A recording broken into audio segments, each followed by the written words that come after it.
Okay, let me give just a little bit of background as to how I came upon this technique. Okay? I graduated from Worcester Polytechnic Institute in 1969, worked for 2 years as a chemical engineer, and then became disillusioned with life. I'd done everything that society said I should do to be happy. A good job, moving up in the company, plenty of money, but I wasn't happy. And seeing the world around me and seeing that most other people weren't feeling very happy, I decided that I would dedicate my life to finding ways for people to be healthier and happier and more fulfilled. And that's what I've been doing for the last 35 years, going through all kinds of systems and techniques, analysis. I went through astrology, psychology, philosophy, religion, yoga, exercises, meditation, breathing, a wide variety of possible techniques which would create harmony in a human being. About 26 years ago, 27 years ago, I started a center in Greece, which now has a membership of about 3,000 persons. There are about 600 students that come each week. And we offer these techniques. But 3 years ago, I came upon the technique of emotional freedom techniques, which is what I'm going to show to you today, which I find much more effective at bringing immediate results, but also lasting results on emotional and physical problems. And that's what I'm going to be showing you today. Now I want to tell you that I became aware of this technique about 18 years ago. It was 20 years ago, but rejected it. And I had this video showing the technique, video by Dr. Roger Callahan, and rejected it because it did not fit with my perception of reality.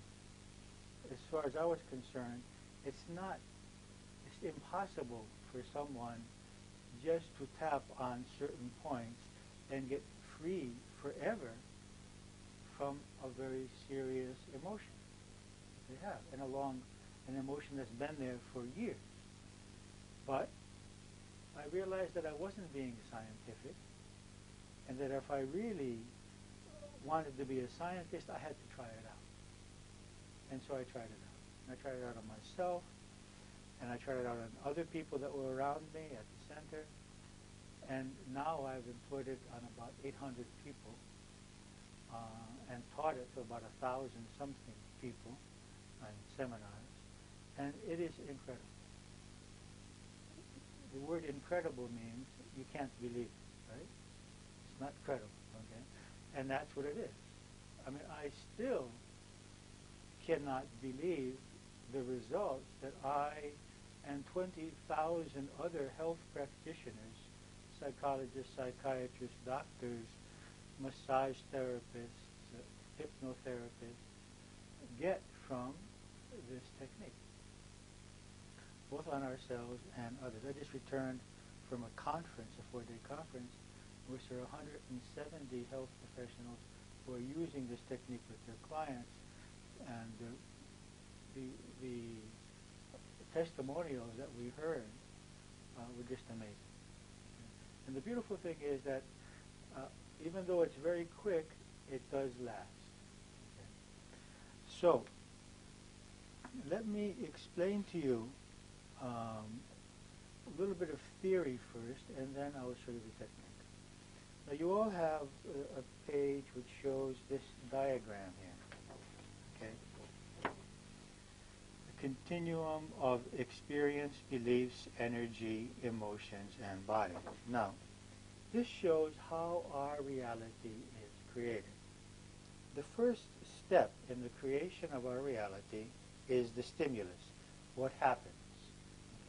Okay? Now, a stimulus could also be a thought. It doesn't have to be an event. An event would be that we win money, we lose money, someone gives us a compliment, someone criticizes us, our child does well, our child does not do well. Okay, so these are events which go into our mind and pass through the second box here, which is what we believe, our programming. So our reality is not so much the result of what happens as it is the result of what we believe. If the same event happens to all of us, each of us will experience that event in a different way depending on our belief system. And our belief system is a function of our childhood programming. It is the experiences we had until today which causes us to believe that a certain event is positive or negative. Now, how do we evaluate if an event is positive or negative? We have like filters or frames of reference which evaluate that event on 4 levels. Does this increase or decrease my security? Does this make me more secure or less secure? If it makes me more secure, I feel happy. If it makes me less secure, I feel fearful. Okay? Does this affirm me? Does this make me more worthy or less worthy? So if I believe that someone's comments to me makes me less worthy, then I have a problem. If I don't identify my self-worth with what this other person thinks and have an inner sense of self-worth, then I have no problem. See? And the third is freedom. Is what is happening here limiting my freedom or allowing me to be freer to be who I am and do what I want? And the fourth is pleasure. Is what is happening increasing my possibilities of experiencing pleasure and joy in life, or is it limiting it? Okay. So whatever happens or whatever we think, because the event could be something that happened in the past, or it could be a thought about the future. What's going to happen next year when I get my pension, or when am I going to be healthy? So it could be something that's not even happening. A lot of people are obsessed about things that are not even happening in their life, which may or may not happen. Okay? So in this case, we will create in our own minds, in our own bodies, positive or negative feelings depending on what we believe about what is happening. Okay? And that creates, number 3, our emotions. So our emotions are created by what we believe about what is happening or what we are thinking about. And our emotions create our reactions. So we then react internally and externally. An internal reaction would be clenching my stomach, creating an ulcer, raising of my blood pressure. An external reaction would be to avoid someone, to shout at someone, to speak or not to speak, or to try to do something about the problem.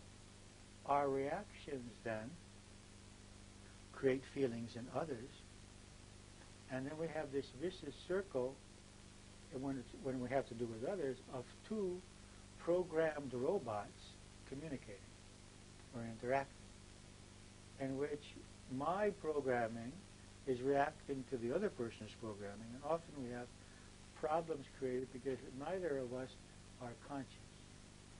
Now, let's talk about these beliefs. I'd like to give you just an example about beliefs. I'd like to give you 2 short examples. One is about elephants.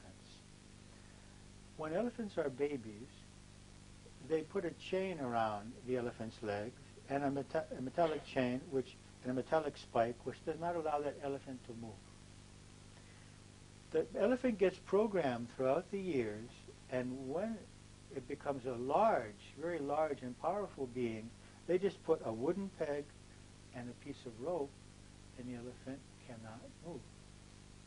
Obviously, it has the physical ability to move, but it has the programming that it cannot, because it says, there is something tied to my leg, and my experience is, and my programming is, that I can't move away from that. Sometimes they just put a peg without a rope. and the elephant stayed there. Now we are all like that elephant. We have had experiences in our childhood years which have told us that we are not worthy, that we don't know, that we are not capable. And we are today limiting ourselves by those false perceptions. I'll give you another example. This is a story. This is not true. This is a story. The elephant thing is true. Once there was a great lioness who was hunting, and she came upon a flock of sheep. Okay?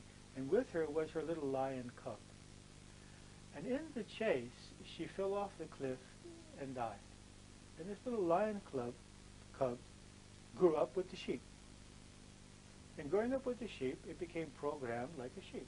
It would go ba-ba, would eat grass, it would be fearful. And one day this great lion came and started chasing this flock of sheep.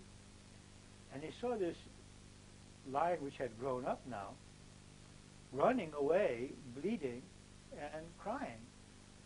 And he grabbed him and said, "What are you doing? Why are you behaving in this way?" And he said, "Well, you're a lion and I'm a sheep, and I am in danger from you." He said, "Come with me." And he took him down to the lake, and he said, look at yourself in the water, and look at me. What are you? What do you look like?" He said, "Well, I look like a lion." And he realized his true self. So all of us are actually very powerful spiritual beings. We have unlimited power within us.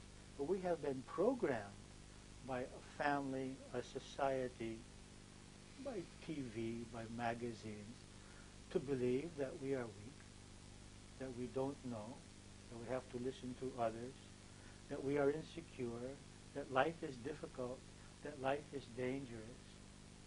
And we have lost our true nature.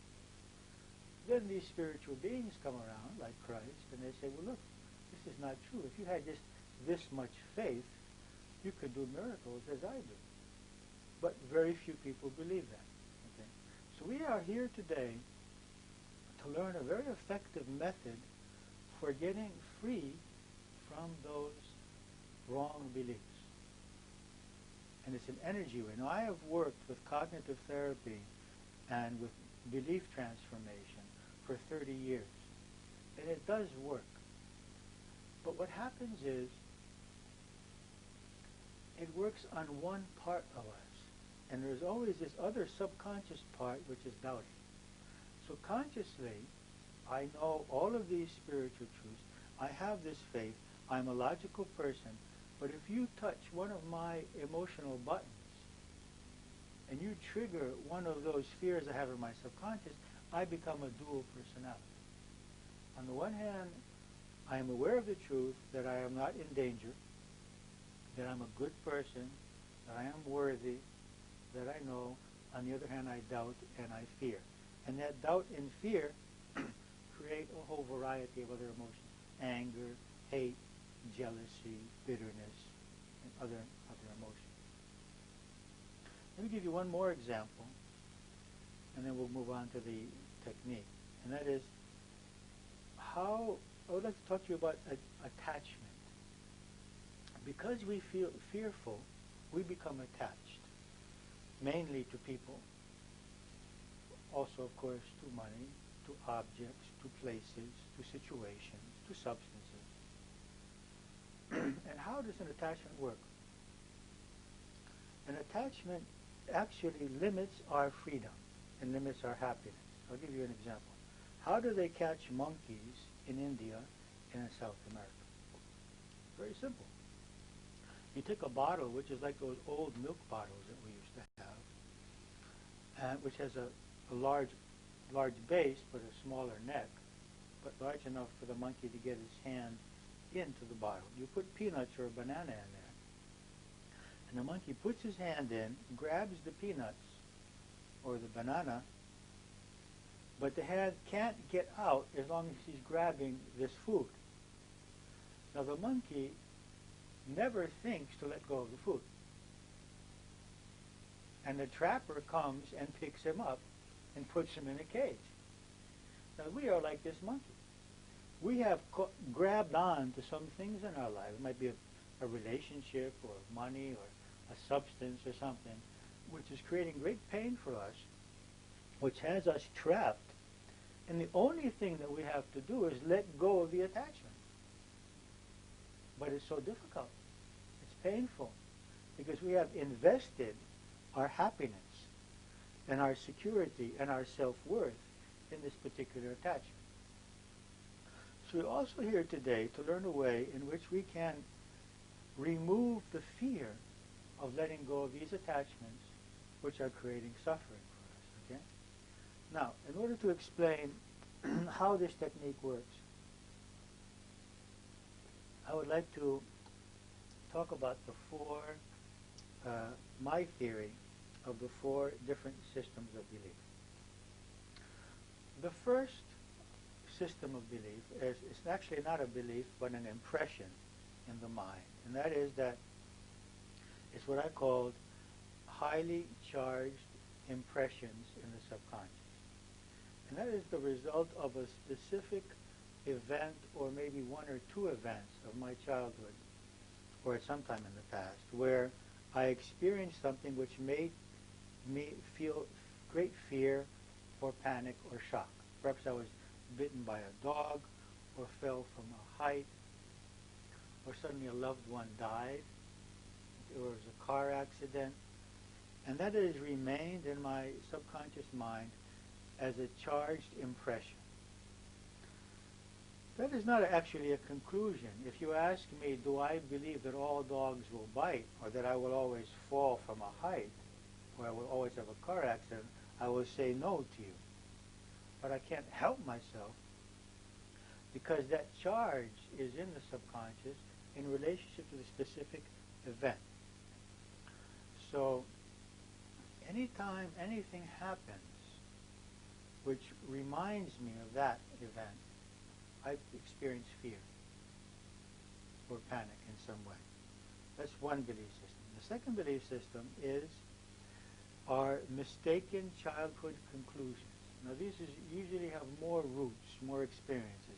If every day my mother told me that I wasn't pretty, or that I wasn't smart, or that I wouldn't do anything with my life, or behaved in a way which made me feel unworthy, or weak, or in danger, that will create in my subconscious mind the mistaken childhood conclusion or assumption that I am not worthy, or that I am not good, or that I am not able. Now the problem here is that children usually take responsibility for whatever has happened. And so if the parent is not behaving well to the child, ignoring it or beating it or abusing it or abandoning it, the child doesn't say the parent has a problem. The child doesn't even say this is an injustice. The child says to himself, I am not good. The child can only conclude that. It doesn't have the ability to understand that it is good. It is worthy of love. That it is safe and secure. It can only assume that they know better. Not only that, but children often take responsibility for parents' divorce, for parents' death, for parents' illness, for parents' unhappiness. I mean, it's a very natural conclusion in the mind of a child. So we need to heal this. This is wrong. This is illusion. This is not true. Okay? But most adults, all of us, have these mistaken childhood conclusions. So these need to be uprooted and healed. Now I have worked, as I said, 30 years on helping people identify these and then helping them to find a new alternative way of perceiving life through affirmations, through hypnosis, through various systems, childhood regressions and catharsis techniques and psychodrama and all methods. But what we see is that still there is this remaining part in the subconscious which still doubts. In Okay, so because there's not, what we do on a conscious level does not always filter into the subconscious. The third belief system is the evolving conscious belief system, and that is the part of us which is logical, which observes life, and we reevaluate what we believe, and our beliefs change. Now, all of you have experienced that. There's a part of you which believes something totally different today than you believed 20 years ago. Okay, and this is good, and this is what we need to do. And this is also scientific, because science has to keep reevaluating what it believes about the nature of reality. I mean, there was a time when they threw people in jail because they said that the Earth goes around the sun and not the sun goes around the Earth. Okay. Now, the fourth belief system is our intuitive spiritual faith, things that we believe without having proof. Belief in a divine being, belief in the immortality of the soul, belief in a ultimate justice, that is, that things happen for a reason. We don't see the reason. We're afraid that, often we don't see the reason, and we wonder what's going on here. Okay?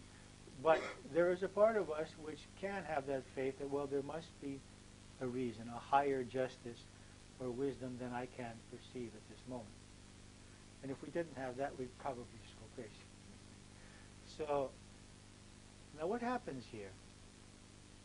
Our life would be much happier and healthier if we could just function with those second two belief systems, that is, with our faith and our spiritual wisdom, and with our evolving conscious belief system. The problem here is that the new information that we are getting and our faith do not filter into those previous two belief systems, that is, the highly charged impressions and the mistaken childhood conclusions, because they are enclosed, if you like, in an energy field so that we don't feel them. Otherwise, we would fall apart. I mean, if someone just opened up that box, they would not be able to function. They would not be able to work. They would be crying all day long. Every time something happened which would stimulate them, they would go to pieces. So for our own natural protection, as we grew up, we begin to suppress. Now, these suppressed energy fields do not receive the new information because they are enclosed in this way. Okay? So what we're going to do with this technique is open those energy fields, release them, so that now the logic and the faith that we do have, we can experience. That logic and that faith is there. It's just that when something triggers our fears cover them. It's like a cloud covering the sun. So the sun is always there. The sun is not out today, we say. The sun is out today. The sun is always there. It doesn't go anywhere. But the clouds are not allowing us to perceive it. So the truth is within us. And the logic and the faith is within us. But the clouds of these emotions do not allow us to perceive them. So what we observe with EFT and with all forms of energy psychology is that by doing this procedure, we see a change in perception in the person. The person perceives the same event differently. Not because we have instilled a new belief, but because the belief that is in them can now be experienced in relationship to the particular event that we have chosen to work on. Because we have removed the emotional static, the cloud. So having said that, let me explain the technique to you. The technique is very simple. We focus on the emotion that we want to be free from. And it should be a specific emotion for a specific stimulus. So that I am feeling hurt or upset or fearful or angry about this. And the more specific we can be, the more effective the technique. Okay? And as we focus on that stimulus, that is what has happened or what we're thinking about, and as we focus on that emotion, we are creating the thought field, the energy field of that particular emotion for that particular stimulus. And when we are in that thought field, and that is present in our bodies and minds, then we tap on certain acupuncture points, and that causes the energy to begin to move. That's why it's called energy psychology. And that moving energy decrystallizes that field. So that field is a crystallization. I am crystallized in anger. I am crystallized in fear, you see. That's a structure, an energy structure. There are many other ways to feel and to perceive this event. Okay? So by tapping on these points, as we are focused on that, we decrystallize that and we create a healthy, a harmonious, a more natural way of experiencing it. We remove the charge of the past about this particular situation. Now it could be an emotion, it could be a physical phenomenon, that is, it could be a pain in my neck, my shoulder, my eyes, my abdomen. It could be a desire, that is a desire for a substance of some kind. It could be a physical state based on a sensitivity to a substance. So it could be like my sensitivity to corn or to wheat or to pollen or something like that. And it could be just an energy state, such as tiredness or anxiety or nervousness. Okay? So we can choose any energy phenomena, emotions, pain, desire, physical phenomena in relationship to substances, or just an energy state. We focus on that, and as we are focused on that, we tap on specific points. Now, before we tap, what we do is we evaluate the intensity of the phenomenon from 0 to 10. And that is called the SUD, subjective units of discomfort or of distress, or of disturbance, whatever you choose to think of it as. Now, 0 means I'm fine, nothing is there. 10 means it's the highest upset that I can experience. Now, there could be higher than 10, but maybe I haven't experienced it yet. Okay? Having evaluated that, then what we do is we correct for psychological reversal. Now, what is psychological reversal? It's the tendency in some people not to want to change for the better. There may be an invested interest or a secondary gain or a form of self-sabotage. Even though we are feeling unhappy, there's a part of us which cannot accept happiness. I remember one moment we were working for about a half an hour, and then we came to the point just to realize that she was afraid to be happy. And she was afraid to be happy because in her childhood, she had sudden traumatic experiences when she was happy. So she learned to identify happiness with impending pain. So better not to be happy, because every time I'm happy, something horrible happens.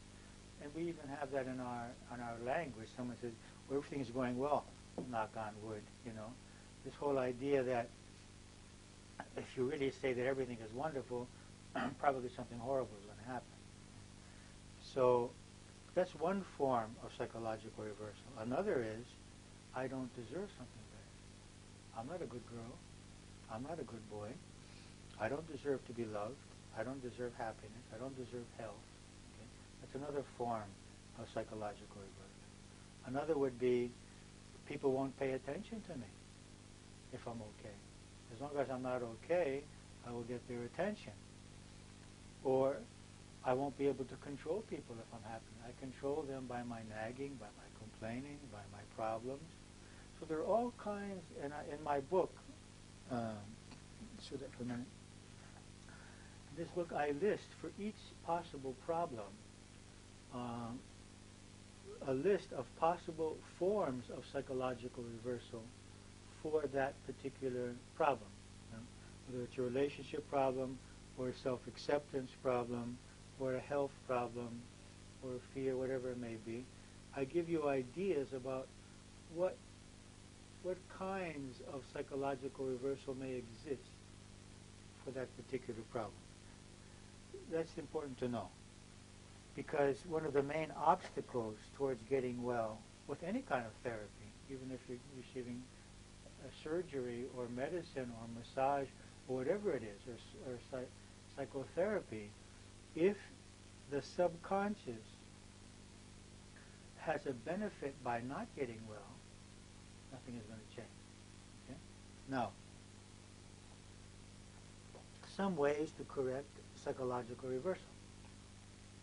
One simple way for some people is to use the Bach flower remedies, the rescue remedy. That sometimes will help. You would take 4 drops of that just before you do the technique. But because you can't have that with you all the time, we have other ways which are perhaps even more effective. One way is tapping on this karate point here, this point here on the side of the hand, and that helps the energy to change. Now the idea here is that there is actually a polarity change. That is that the positive becomes the negative and the negative becomes the positive. And that we need to correct that polarity change. And for some reason they have found that tapping on this point helps to change that, correct. If your polarity is correct, it will not reverse it to be negative. So don't worry about doing it if you're not reversed. So it will work only if you are reversed. It will correct you. It will not do the opposite. Now, in order to increase the effectiveness of this, we use 2 phrases which encompass 2 basic ideas about change. The first is, even though I have this problem, that could be even though I fear, even though I'm angry, even though I have this pain in my neck or my eyes, I love and accept myself.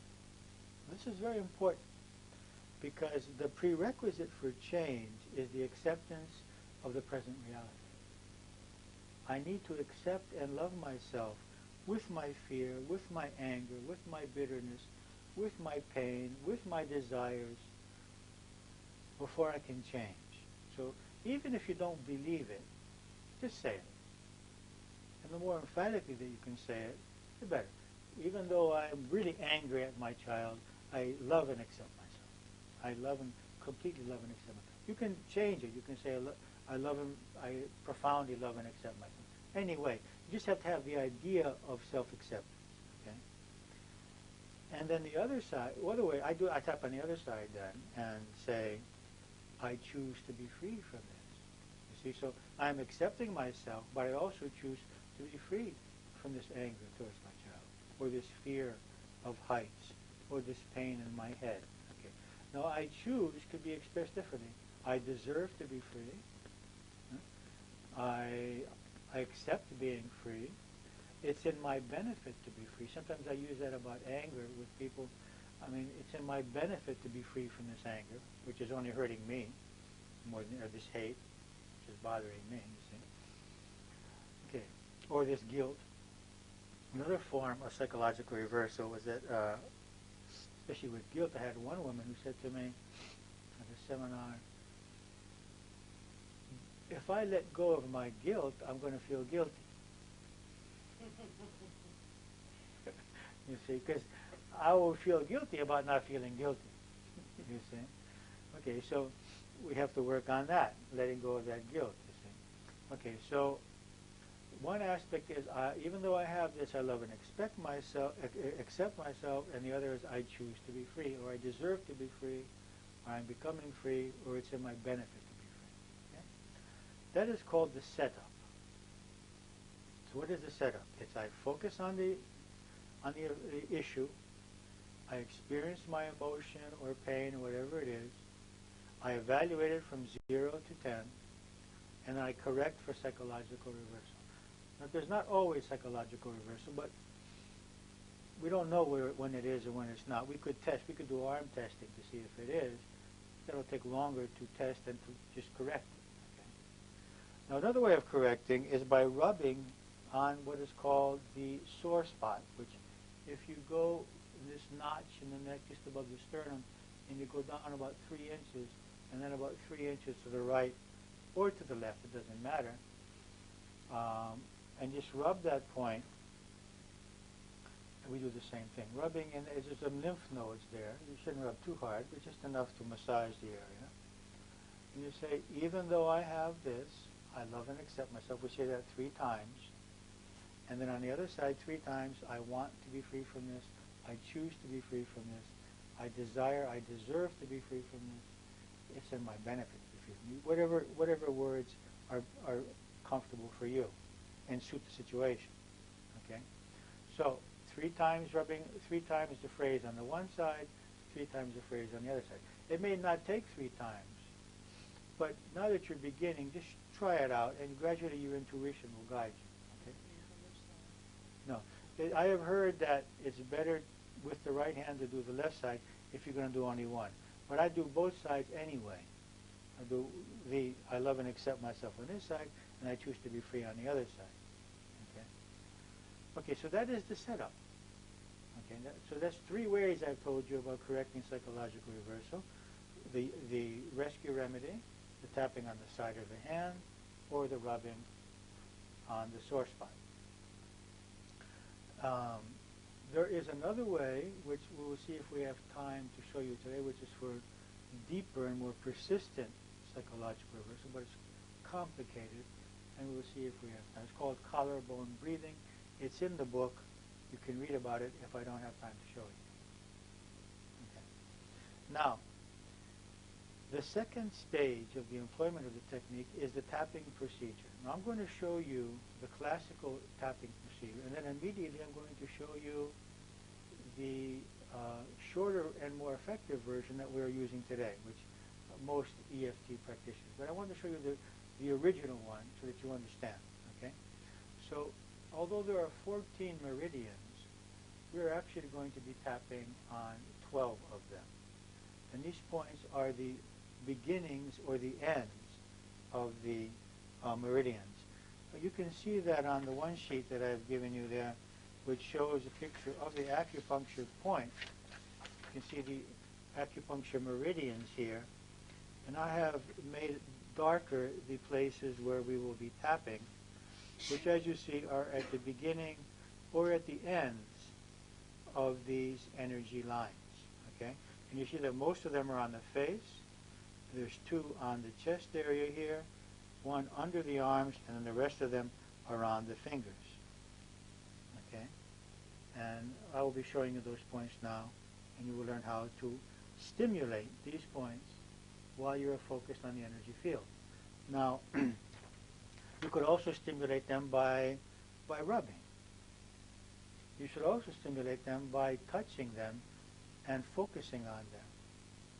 You could also stimulate them mentally. There are some people that eventually prefer to mentally go through the points. But my suggestion would be that for a few months, do the tapping, get very connected to those fields. And then there are times when you may be lying down and you don't feel like tapping, or you may be sitting somewhere and you're bashful to start tapping yourself all over the place. And you can do it mentally. Okay? Okay, so now which are the traditional 12 EFT points? First point here on the side of the eyebrow, where the eyebrow meets the nose, the bridge of the nose. It's not up here in the third eye. It's not down here under the eye. It's not over the eye. It's in the corner. Corner where the eyebrow meets the bridge of the nose. Okay, that's the first point. And the second point is on the temple, the side of the eyes here. And then under the eye, on the cheekbone here, is the stomach meridian. Very important one. For fear, for anxiety, for addiction. Then under the nose, the governing vessel. And then the conception vessel under the lips here on the chin. Okay, now those are the face points. Okay? The next point is under the arm here. It's the spleen. It's about horizontal with the nipple, but just a little lower. Okay? And then there's the collarbone point. Now this is the one that most people confuse. See, the collarbone is coming down here. It's uniting with the sternum, and it's right under the collarbone and to the right or the left. You can choose either side. And it's in that soft space, right there, just under the collarbone and just to the right or the left of the sternum. I can check you later to be if you're not sure. Okay? Now don't confuse that point with the psychological reversal point, which is down here. Okay, so this is where we were rubbing earlier, further down and further out, and this is where we were tapping. The one point is for reversal, and the other is for getting the energy going. Okay. Now, then we have the hand points. So it's if we have our hands towards ourselves, it's on the upper part. Okay, so it's where the skin meets the nail at the end of the thumb.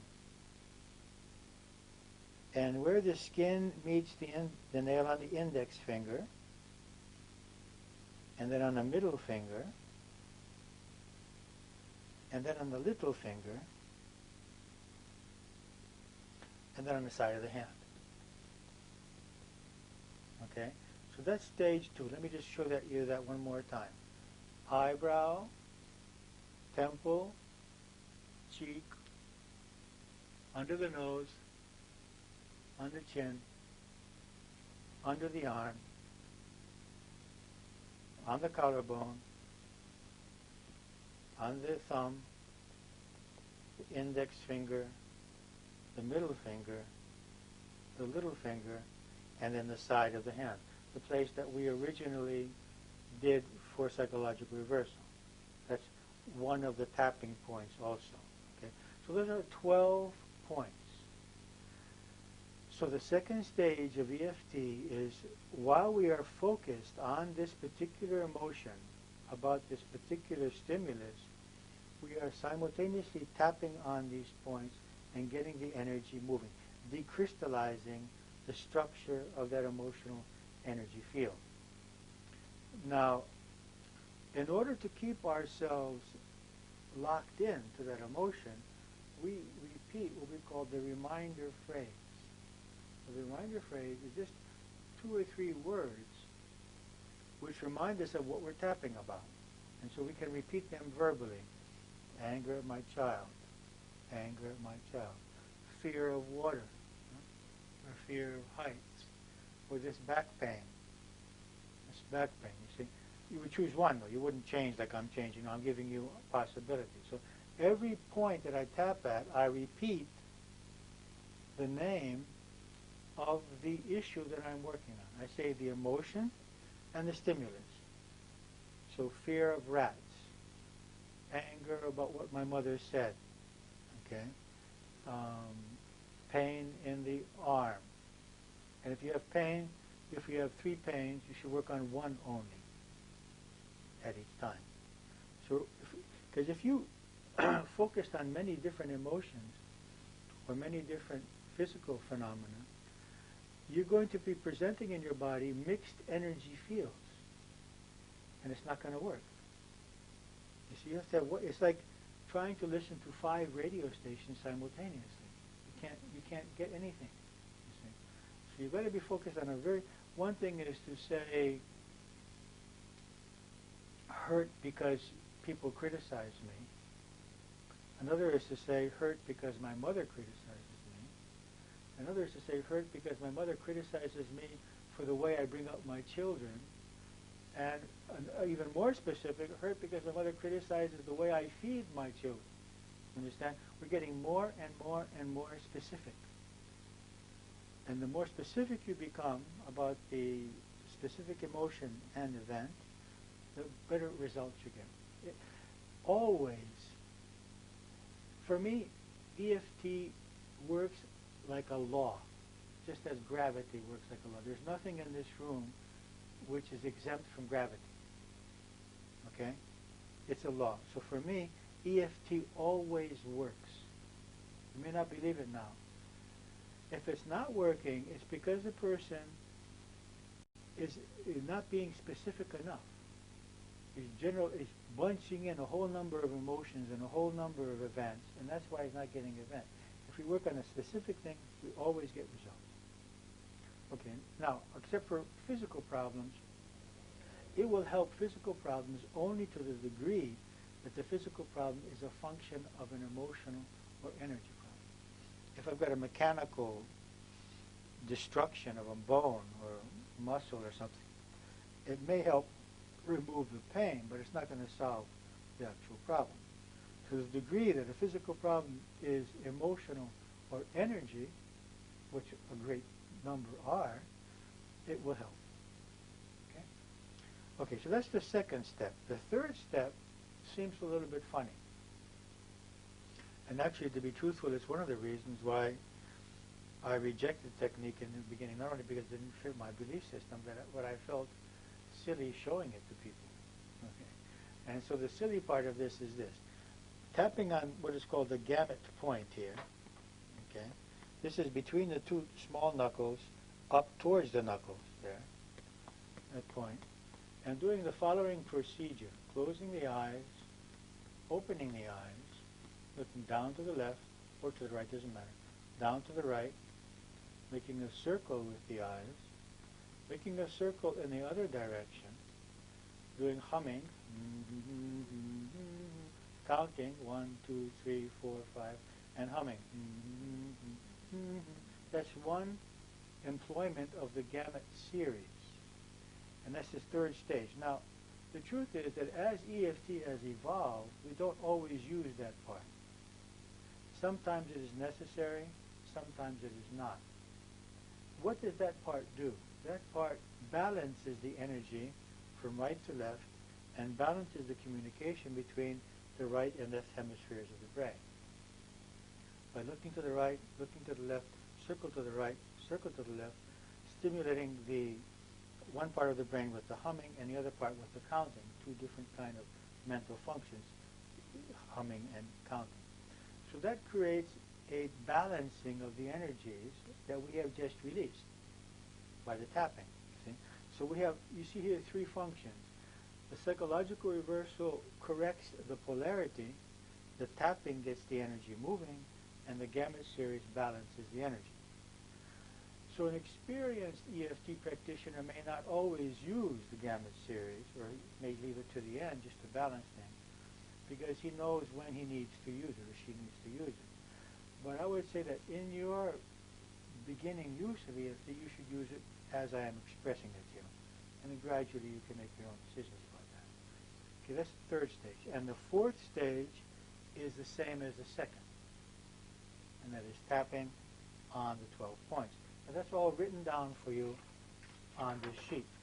Okay? Emotional freedom therapy. And you see the points on this sheet, and you see the stages. Okay? You see the gamut series. Okay, so the one employment, one round of EFT consists of 4 stages. The setup, the tapping, the gamut series, and then tapping again. Now when we're tapping on the second and fourth stage, we repeat the reminder phrase, this anger, or this pain, or this bitterness, this jealousy, this guilt, whatever we are working on. Okay? Now, once we have completed one round, then we reevaluate. We close our, I like to close my eyes. I like to ask people I'm working with to close their eyes, but it's not necessary. And focus on that issue. And reevaluate my disturbance about that issue, or the pain, or whatever, or my desire, from 0 to 10. Okay? So, now, if there are 3 possibilities. One possibility is that it went up. That can happen sometimes. Why? When would that happen? That would happen when I have repressed something. Okay? And so by tapping, I'm getting into better contact with it.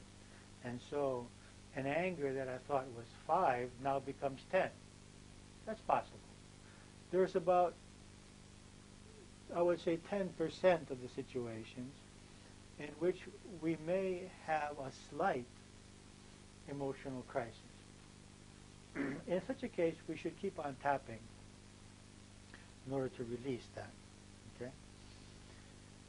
Of course, it must be noted that every person has to take responsibility for their own health and their own happiness and mental balance.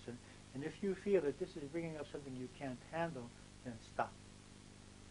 I cannot have responsibility for what you're going to do on yourself. You should all have a person that you can consult in these cases. And if you feel that what is coming up is more than you can handle, then just stop. Go to your psychologist, your psychotherapist, your doctor, whoever it is. Talk to them about it and decide whether you should continue or not.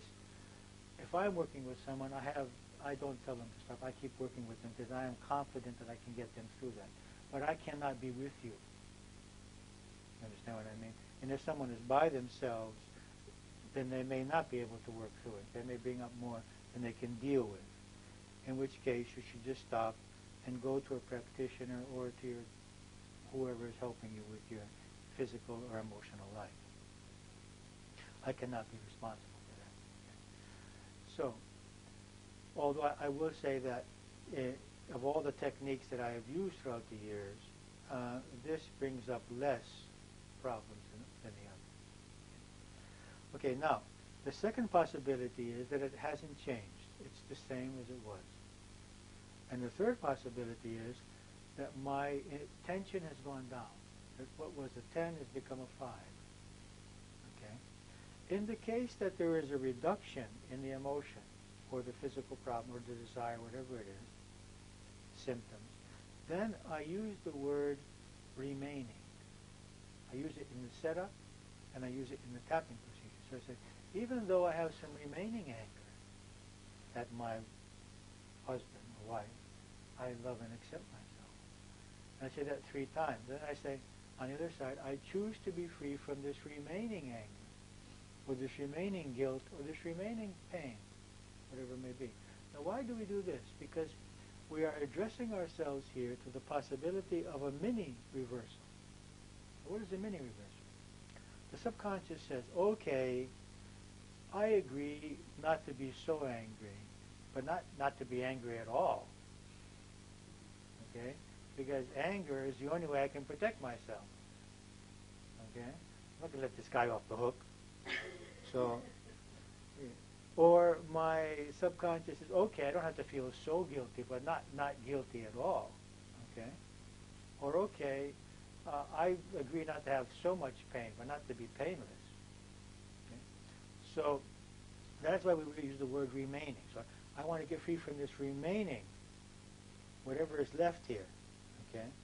You can say, I choose to be totally free from this remaining anger or bitterness or pain or desire, whatever it may be. Remember, you can rub here or you can tap here. It's the same thing. And then we do around that way. Then when we're tapping, we say remaining anger, or remaining fear, or remaining pain in my back, remaining pain in my back. You see, we're tapping on the points, and we're repeating the word remaining. Now, you could do that mentally. For physical problems, you might not have to say it. You could just focus on that part of your body, as long as you're tuned in there. And sometimes you don't need to say it all the time for emotional things, but you've got to be focused on the issue. Okay, that's the important thing. So we complete the second round, and then we evaluate again. You say, okay, where am I now? I think about it, or I focus on that part of the body, or I think about the event which is bothering me, or the issue, and I evaluate it from 0 to 10. If it hasn't become 0, I do another round. And I keep doing this until I bring it to 0. Now, there are some issues which go to 0 like that. And it's not always the little issues. Sometimes it's the big issues.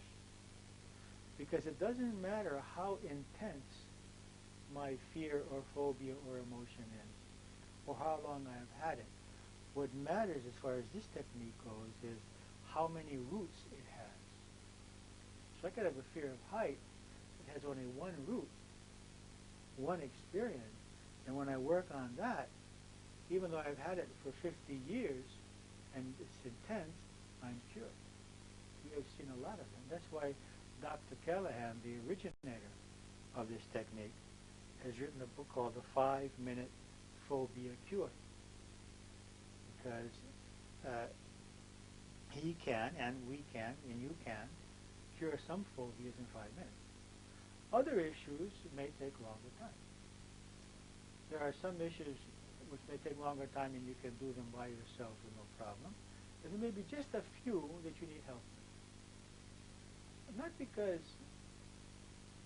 the other person is so much more knowledgeable than you, but that the other person will just keep you on it. And just keep. I mean, if you do that by yourself, you might get tired, you might get discouraged, you might say, "Oh, I've been working on it for a few days, and I'm not getting anywhere." But if you have someone that can help you, maybe you'll keep on it. And secondly, sometimes, especially with deeper emotions, we need to go to childhood experiences. Because what I'm experiencing today is the result of something that I experienced in the past. And so I need to tap actually on what I felt as a child, or what I feel now when I remember what happened to me. Almost always when I'm working with someone with a problem that they have with a spouse or with anybody in their lives today, almost immediately go to the childhood years in order to clear up those childhood experiences. And then when we come back to the present experience, it's gone. There's the sensitivity towards what's happening. Doesn't really matter. I mean, big deal. I've been giving energy to this all these years, you know. But I could not stop giving that energy until I healed the childhood experience. And this is very effective at that. However, you have to be careful about childhood experiences. They can be very fortified, charged, and sometimes you may need to have someone help you. You can help each other. If you have someone with you, that will help. Okay, so if a problem is not getting healed, I would say after 10 rounds. Now we're talking here about 10 rounds means about 50 minutes, okay? Which could mean in one day or broken up in some days. Then I would suspect that there is some blockage. Now we're talking here about problems which in psychotherapy either would never be healed or would take 5 years of talking about it. So I'm talking about 50 minutes, when in reality, with all the systems that we know now, we're talking about 5 and 10 years. And I to tell you that Dr. Callahan, the originator of this technique, after he discovered, he was very rich. Before he discovered, he was very rich. He had this big house with a pool in California. And after he discovered it, he went bankrupt. Because he got rich by having people come to him for years, talking about their problems, and now he was curing them in one session. And they didn't say to him, "Oh, Dr. Callahan, take $5,000 because this would have taken that much time to heal me." So they just paid for one session. So he had to start finding ways to survive. So, you know, some psychologists may not want to be too effective, but I think that there's plenty of pain in the world, and that the important thing is to help people get as quickly as possible over their pain. So, what I'd like to do now is to have you choose. Okay, have you choose an issue. Okay, and we can start with a physical issue, and then we can employ the technique for that. Let me just show you now the new and the improved and quicker version of tapping, okay, the shortcut.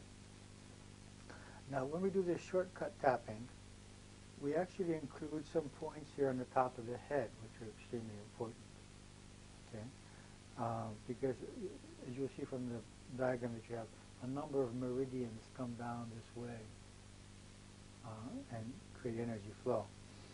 So what I've developed a way of tapping which uses both hands, and I tap on the top of the head in this way, but in a way that using all of the fingers so that the fingers are stimulated simultaneously, you see? So in the center of the top of the head here, The thumb is like this. So the thumb is being stimulated, and we don't have to go afterwards later and tap on all the fingers. So we're saving time. So tapping in this way, and then coming down this way, and tapping on the two eyebrow points, and coming over to the temples, and then to the cheeks, and then getting the 2 points above and below the lips simultaneously, the arms, under the arms, collarbone points, yeah, and the sides of the hand. And see, it's quicker. Then we're finished, because we don't have to go through each point of the hand this way. Now what has happened is that Gary Craig, the originator of the EFT technique, has actually eliminated the fingers pretty much. But what I've done here is that we are getting that benefit by tapping on the top of the head, so they're getting stimulated anyway. Okay? Okay, so what we would do, we would focus on the emotion or the pain. Now I want you to choose a part of your body, and see, now you already did that. How many of you had a part of your body which the discomfort is 10? 9? 8? 7? Okay. So, you already evaluated that. So now we rub and we say, even though I have this, whatever it is, pain, discomfort, and you say where it is, I love and accept myself. Do that 3 times. Even though I have this pain, or whatever it is, discomfort, I love and accept myself. And say where it is in your body.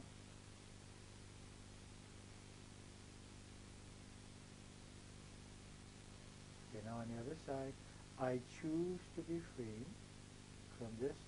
Say what it is and where it is. Or I deserve to be free. Or I accept to be free. Whatever you choose. Okay? Now we go, that was stage 1. Now we go to stage 2. We tap and focus on that part of your body. Top of the head, coming down, the eyebrows. Keep focused on that part of your body, or say that part of your body. The cheeks, above and below the lips, under the arm, collarbone, side of the hand. Okay? And that's the tapping procedure. And now we do the gamut series, tapping on the gamut point. We close the eyes, we open the eyes, we look down to the right, down to the left. We make a circle with our eyes, a circle in the other direction, humming, counting, 1, 2, 3, 4, 5, humming. And then the 4th stage, we tap again, top of the head coming down, eyebrow points, eyes, under the eyes, up above and below the lips, under the arms, on the collarbone,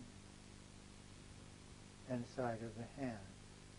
Okay, now focus on that part of your body. Close your eyes, focus on it, and see where you are. How much. If you have to make any kind of movement or anything, do so to check it out. And see if it's worse, if it's the same, or if it's better. Okay? Okay, now, assuming that it went down slightly, we're going to do another round with the word remaining. Okay? So even though I have some remaining, say what it is. In this part of my body, say what part of the body. I love and accept myself. 3 times. Even though I have some remaining, in this part of my body, I love and accept myself.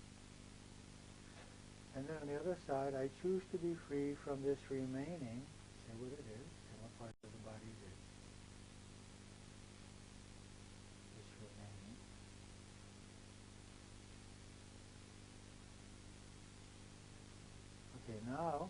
As we tap, you're going to say remaining, whatever it is, pain, and what part of the body? Top of the head, coming down, eyes, remaining pain, or remaining discomfort, coming to the cheeks,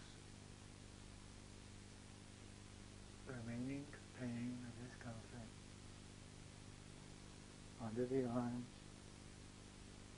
collarbone, and sides of the hand. Okay? Now the gamut series, tapping on the back of the hand, closing the eyes, opening the eyes, down to the right, down to the left, circle with the eyes, circle in the other direction, humming, 1, 2, 3, 4, 5, now stage 4, tapping again, remaining whatever it is, just say remaining pain, remaining discomfort, temples, cheeks, lips, above and below, under the arms, on the collarbone, and side of the hand. Now, close your eyes again and move your body if you need to. Focus on that part of the body and see where you are with that.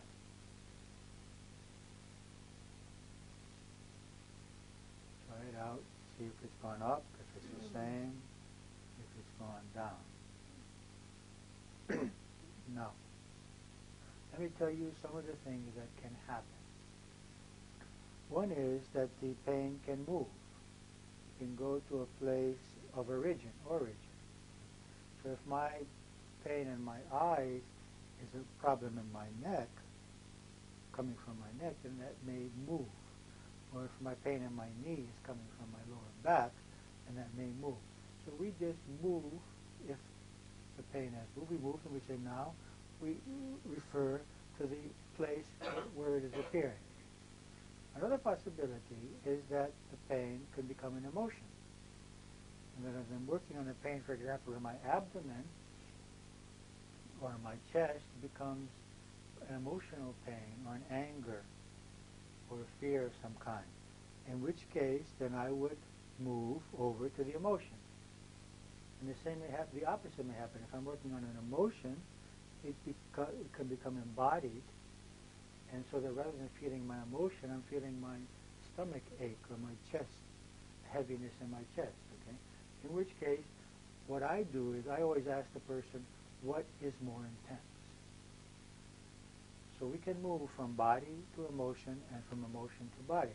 Another possibility is that it would move to an experience, that we would remember a childhood experience or an event of our lives.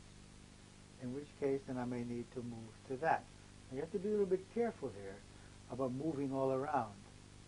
Okay, sometimes this can prevent results. But gradually your own intuition and experience will guide you in this process. Usually what happens is we just work on the physical pain and that gradually disappears. Now, I'd like to distinguish between working on a physical pain or a problem and working on a health issue. We have to make a distinction here. When we work on a health issue, say for example, one thing is just working on the symptoms, which is the pain in my head, or the pain in my lower back, or the pain on my shoulder or in my stomach. And another is the underlying causes of that. Okay? So what I do, I break down working on health issues into a number of separate categories. The first category is to tap on the physical phenomena, wherever that may be appearing in the body. The second would be to say, even though there may be underlying physical causes of this problem, my headache or my stomach ache, I love and accept myself 3 times. And on the other side, I choose to be free from any underlying physical causes of this problem. You could say organic causes or whatever it may be. So what we're doing now is that even if we don't know what the underlying cause could be, it could be the functioning of the kidneys, it could be the hormones, it could be the nervous system, we can just say, even though there may be underlying physical causes of this problem, I love and accept myself, and then I choose to be free from all underlying physical causes of this problem. Now, if you know what it is, if you know that it's a badly functioning adrenal gland or your thyroid gland, then you can do it for the specific gland, if you know what it is. The one thing is to work on the superficial appearance of physical phenomena which are disturbing you. Another thing is to work on the deeper organic issue which is creating it. Cause. A third level would be to work on the emotions which may be contributing to this problem. Now, one way is just to say, even though there are emotions which are contributing to this problem 3 times, and then I want to be free from emotions, or any emotions which are contributing to this problem, and it's happening, emotions contributing to this problem, emotions contributing to this problem. Or what I suggest is you find out what those emotions are. Because as you know, the more specifically you work, the better.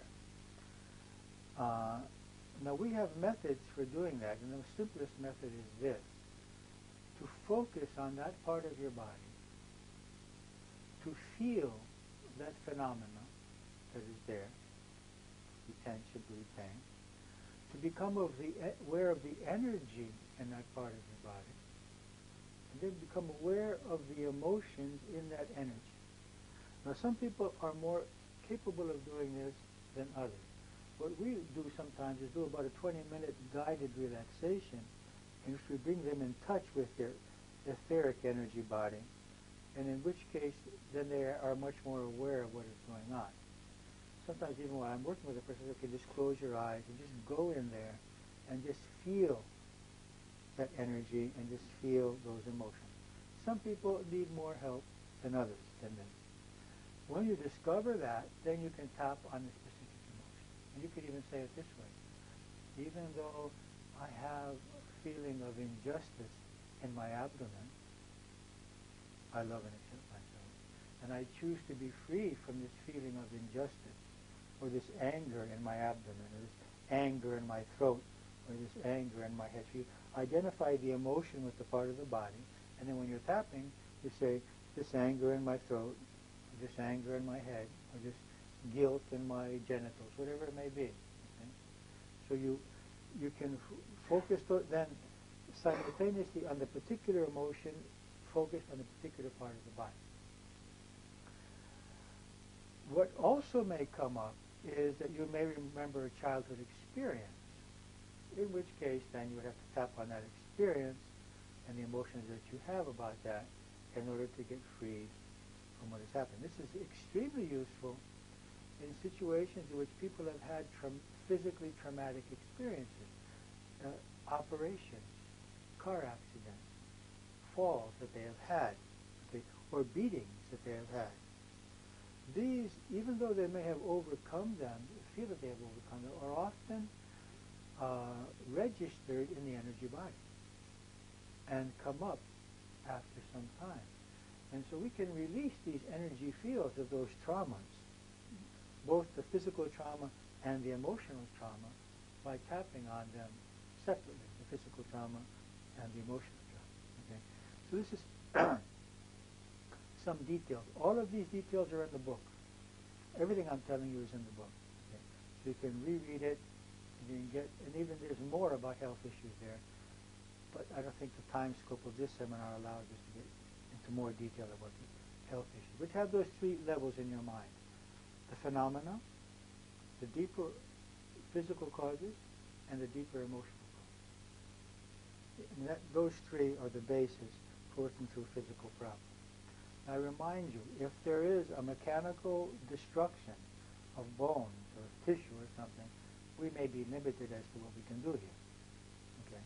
The only thing that we can do is correct energy fields to the degree that it's dependent on those.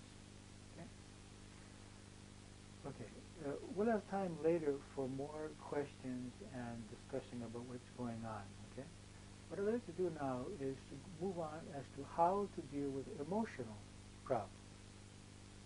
Okay, it's the same way. I choose something which is bothering me emotionally, and I focus on that. And I say, well, what do I feel?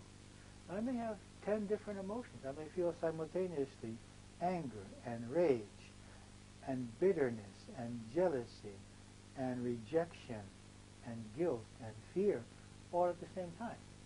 Well, that I can't work on 10 radio stations at the same time. Okay? So I have to choose one emotion. Now, what is my suggestion? My suggestion is that you choose the emotions of weakness. For example, what do I mean by that? We have anger only because we're hurt or fearful or guilty. Anger is a secondary emotion.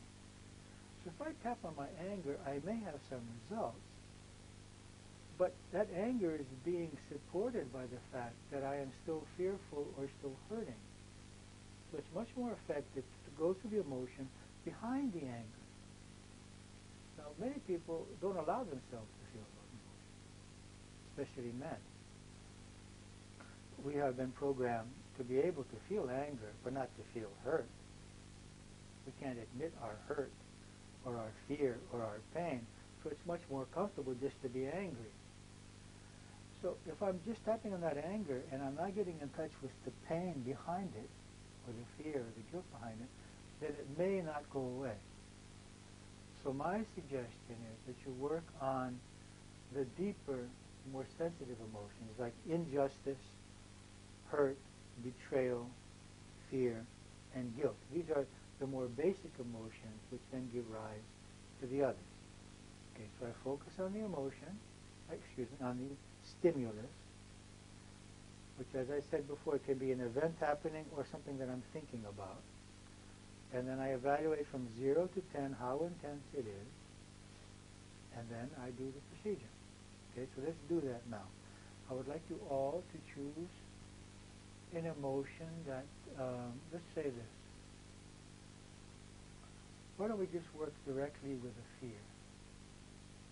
Choose a fear that you have, something that you fear. It could be rejection, it could be mice, it could be snakes, it could be fear of falling. We just choose anything you like. Okay, choose any emotion that you have that you want to work with. Okay? Now focus on the stimulus of that emotion. What is it that's happening? And focus on the stimulus and on the emotion. Now evaluate it from 0 to 10. How intense are you feeling that emotion when you think of that stimulus? Okay, now open your eyes and rub on the one side saying, even though I feel this, how about that? Say what it is. Say the name of the emotion and the name of the stimulus. I love and accept myself. 3 times.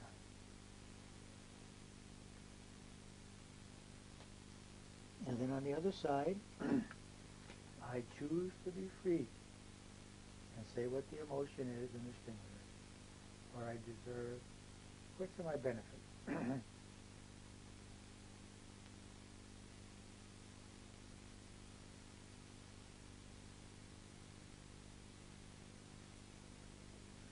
Having stated that you choose to be free, now as we tap, you focus on that emotion. Say the name of the emotion and the stimulus to yourself.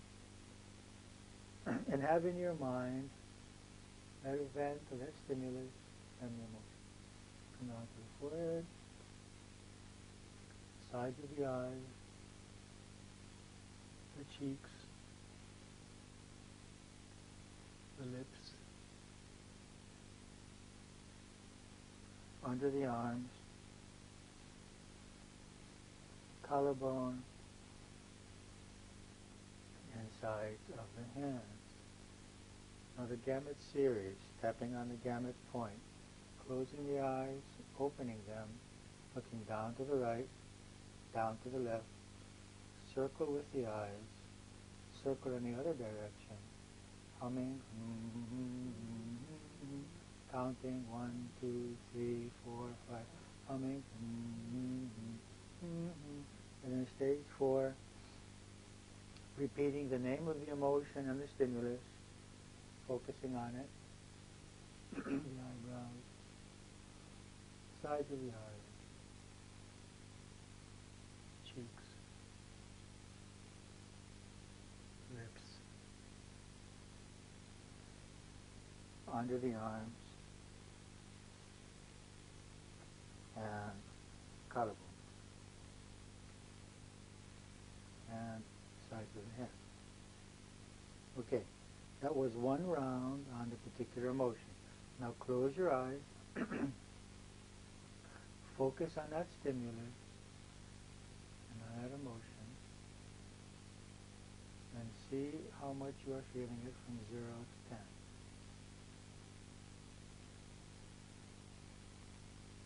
Okay. Now, there are some possibilities here. One possibility is that the emotion will go up, because it was repent. Another is that it will change to another emotion.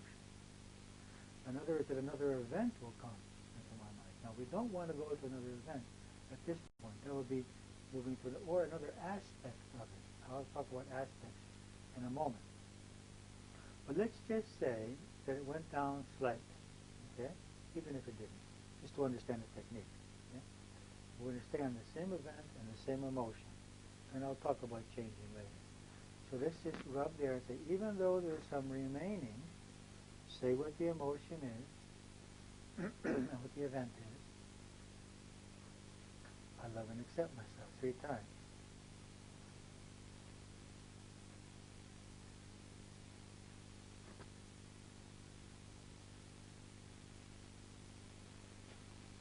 And then on the other side, I choose to be free from this remaining, whatever it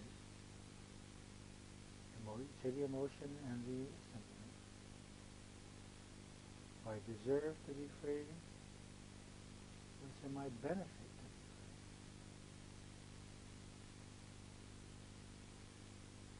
free. Okay, now we say remaining, you say remaining emotion, whatever it is, and stimulus. As we come down, tapping on the points, be focused on that issue and your emotion.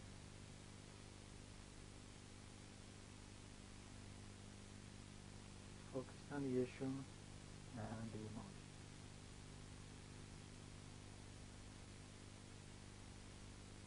Okay?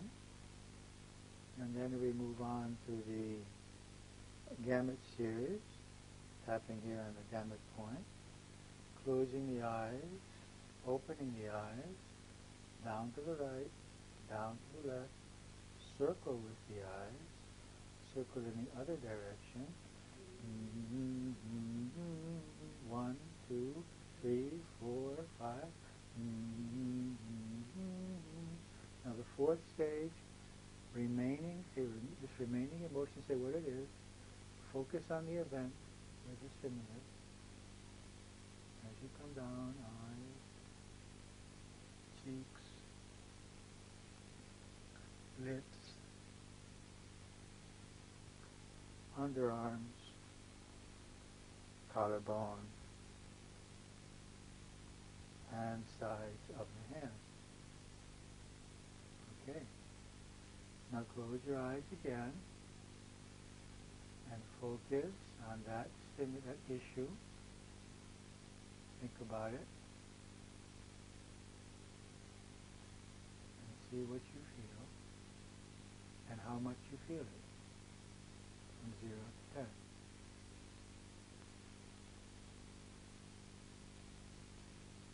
Okay. Now, I'd like to talk to you a little bit about what could happen, and then we'll talk about what did happen. Okay? What could happen? One, as I said, another emotion could come up. Okay? Maybe I was feeling guilt and now I'm feeling angry. And now I started feeling anger, now I'm feeling guilt or fear or something else. Another is that I could tune into another aspect of the problem. Now, for example, even if I worked with a woman afraid of elevators. Now, we started out with the aspect of the elevator stopping, but then she got over that. But then it was, well, it's going to be dark. Okay, so that's another aspect. So even though I feel fear because it's dark, and then she says, well, but there's not going to be air. Okay, so even though I feel fear because there's not going to be air, you understand what I mean? So sometimes, for example, I may work with someone who is, what I feel about someone who is shouting at me, and a different aspect will be what that person is saying, and a different aspect will be the expression of his face and his attitude. Okay, sometimes you have to get that specific. Okay, I agree with what he's saying, but what's bothering me is the way that he's saying. Okay, well, what's bothering me is the tone of his voice. These are all different aspects. Sometimes we have worked with something and went down, and then it comes back, and we think it didn't work, but it worked. It's just that each aspect has to be dealt with separately. It's like doing an operation on someone and leaving some part of the problem in there. Okay, so that part is still there. So it always works, but sometimes we have not cleared out all of the aspects of a problem. Okay. Now, as I said, this could also go in another direction. It could become physical, and then we tap on the physical. And another possibility is that it could go back to a childhood experience, in which case you would then just sort of leave the present and go back on work on what happened in the past that has created this sensitivity in us today. Okay?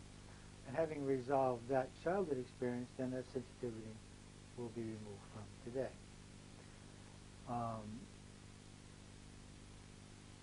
So do you have any questions at this point about working with emotion? Why don't you share a little bit what happened? Did you go down? Did you stay the same? Did you go up?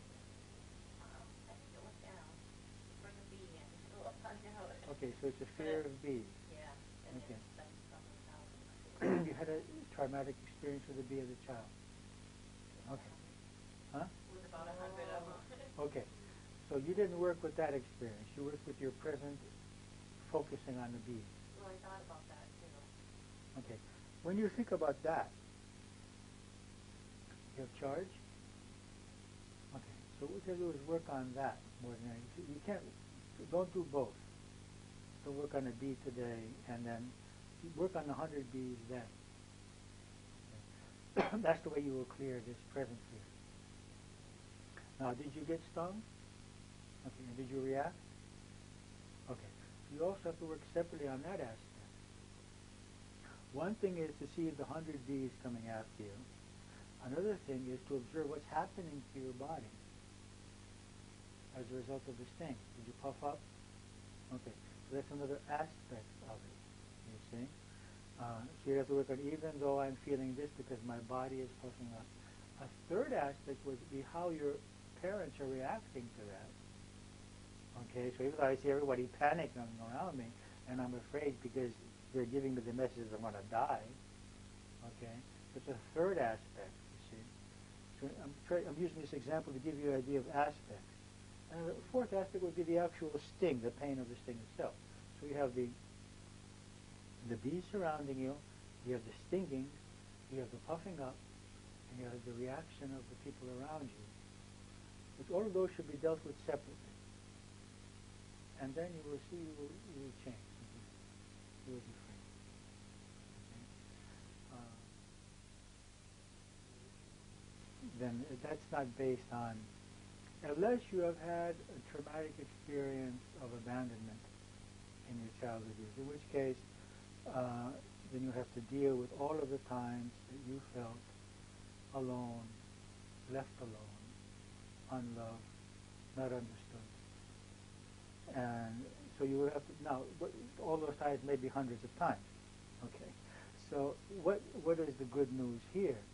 And the good news here is the generalization effect, which is the following, that if you have 100 experiences in which you felt alone, unloved, unconnected, and you work with 10 of them, the rest of them collapse. Okay? So don't get discouraged and say, oh my God, I just have so many of these. This is especially true about self-esteem issues. I mean, we have literally thousands of experiences of our childhood years which have undermined our self-esteem. The good news is that we don't have to do all of them. We have to be specific. You can't just say, even though I don't have self-esteem, because that is based on hundreds of roots.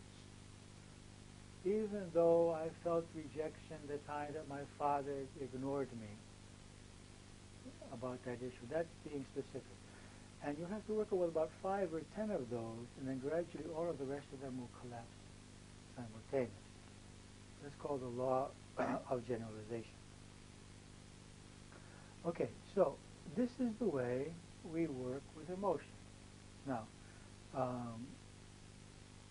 as you saw in one of the cases here, we work by working on the emotion. Now we had to go back and work on the past.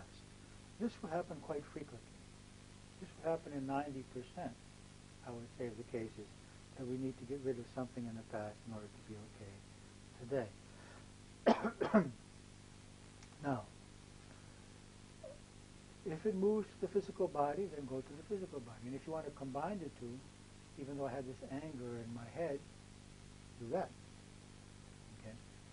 So you can just keep working in that way. Now, what if we want to work with a goal? Okay, so we understand how to work with physical problems. We understand how to work with emotional problems.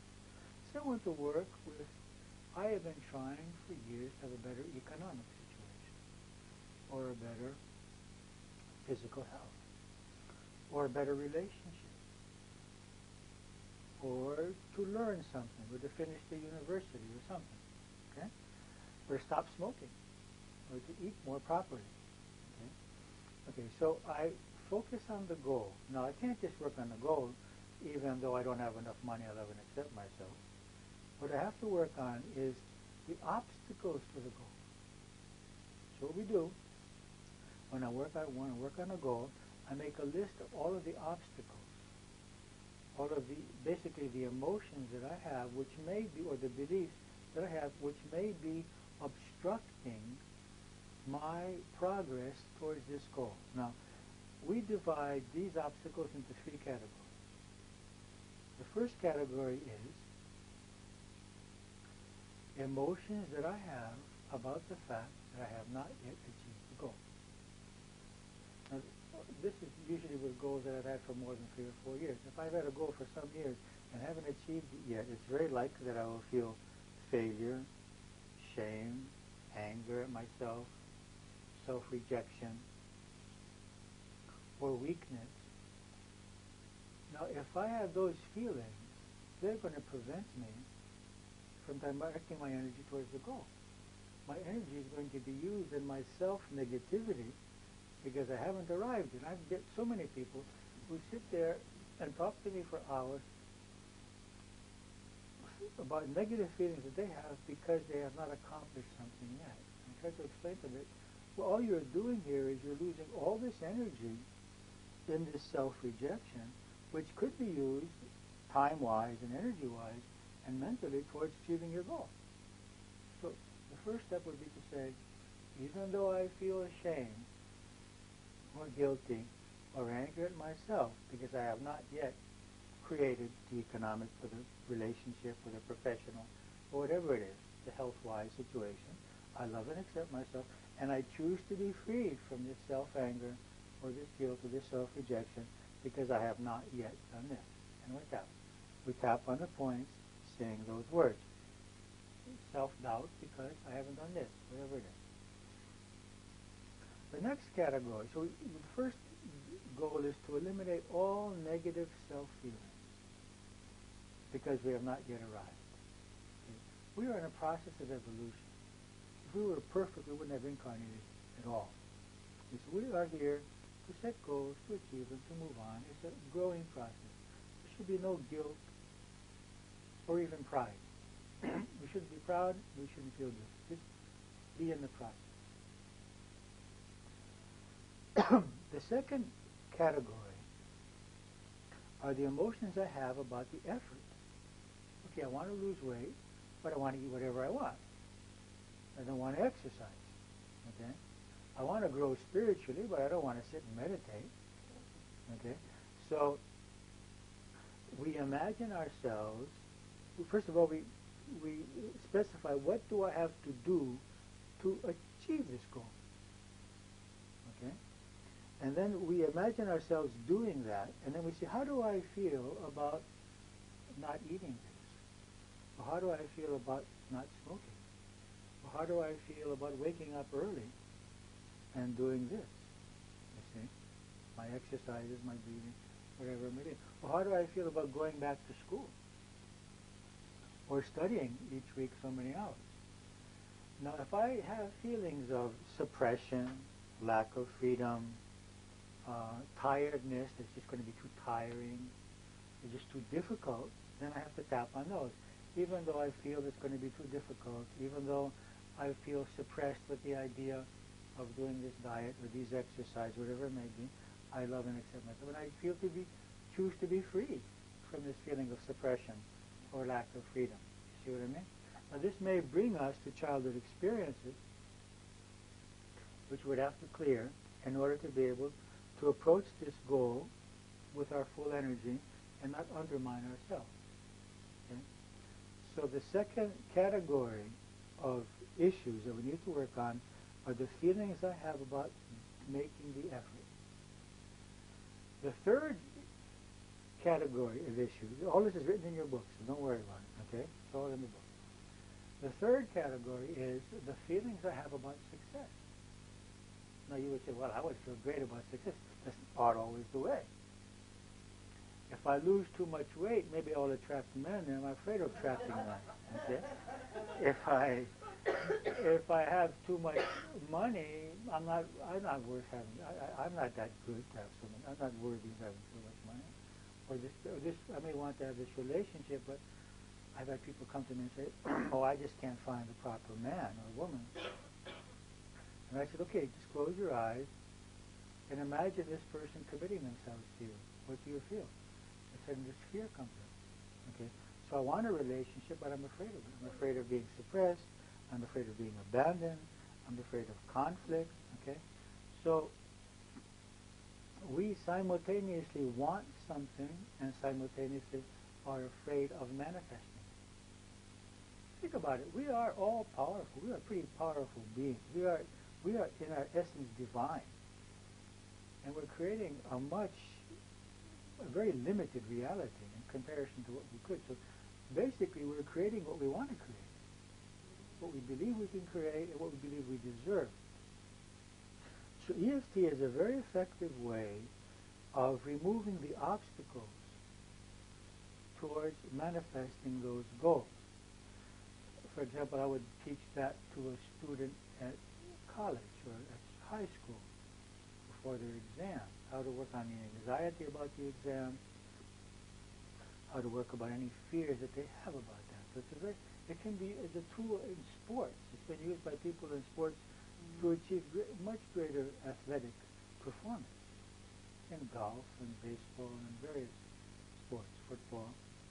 So you just can tap on any fears, fear of not succeeding, any fear, any self-limiting perception, and any anxiety. Okay? So that's how we work on goals. Now we're going to work on a goal today, but I think you understand the concept. I define the goal. I see what I feel about the fact that I haven't achieved it yet.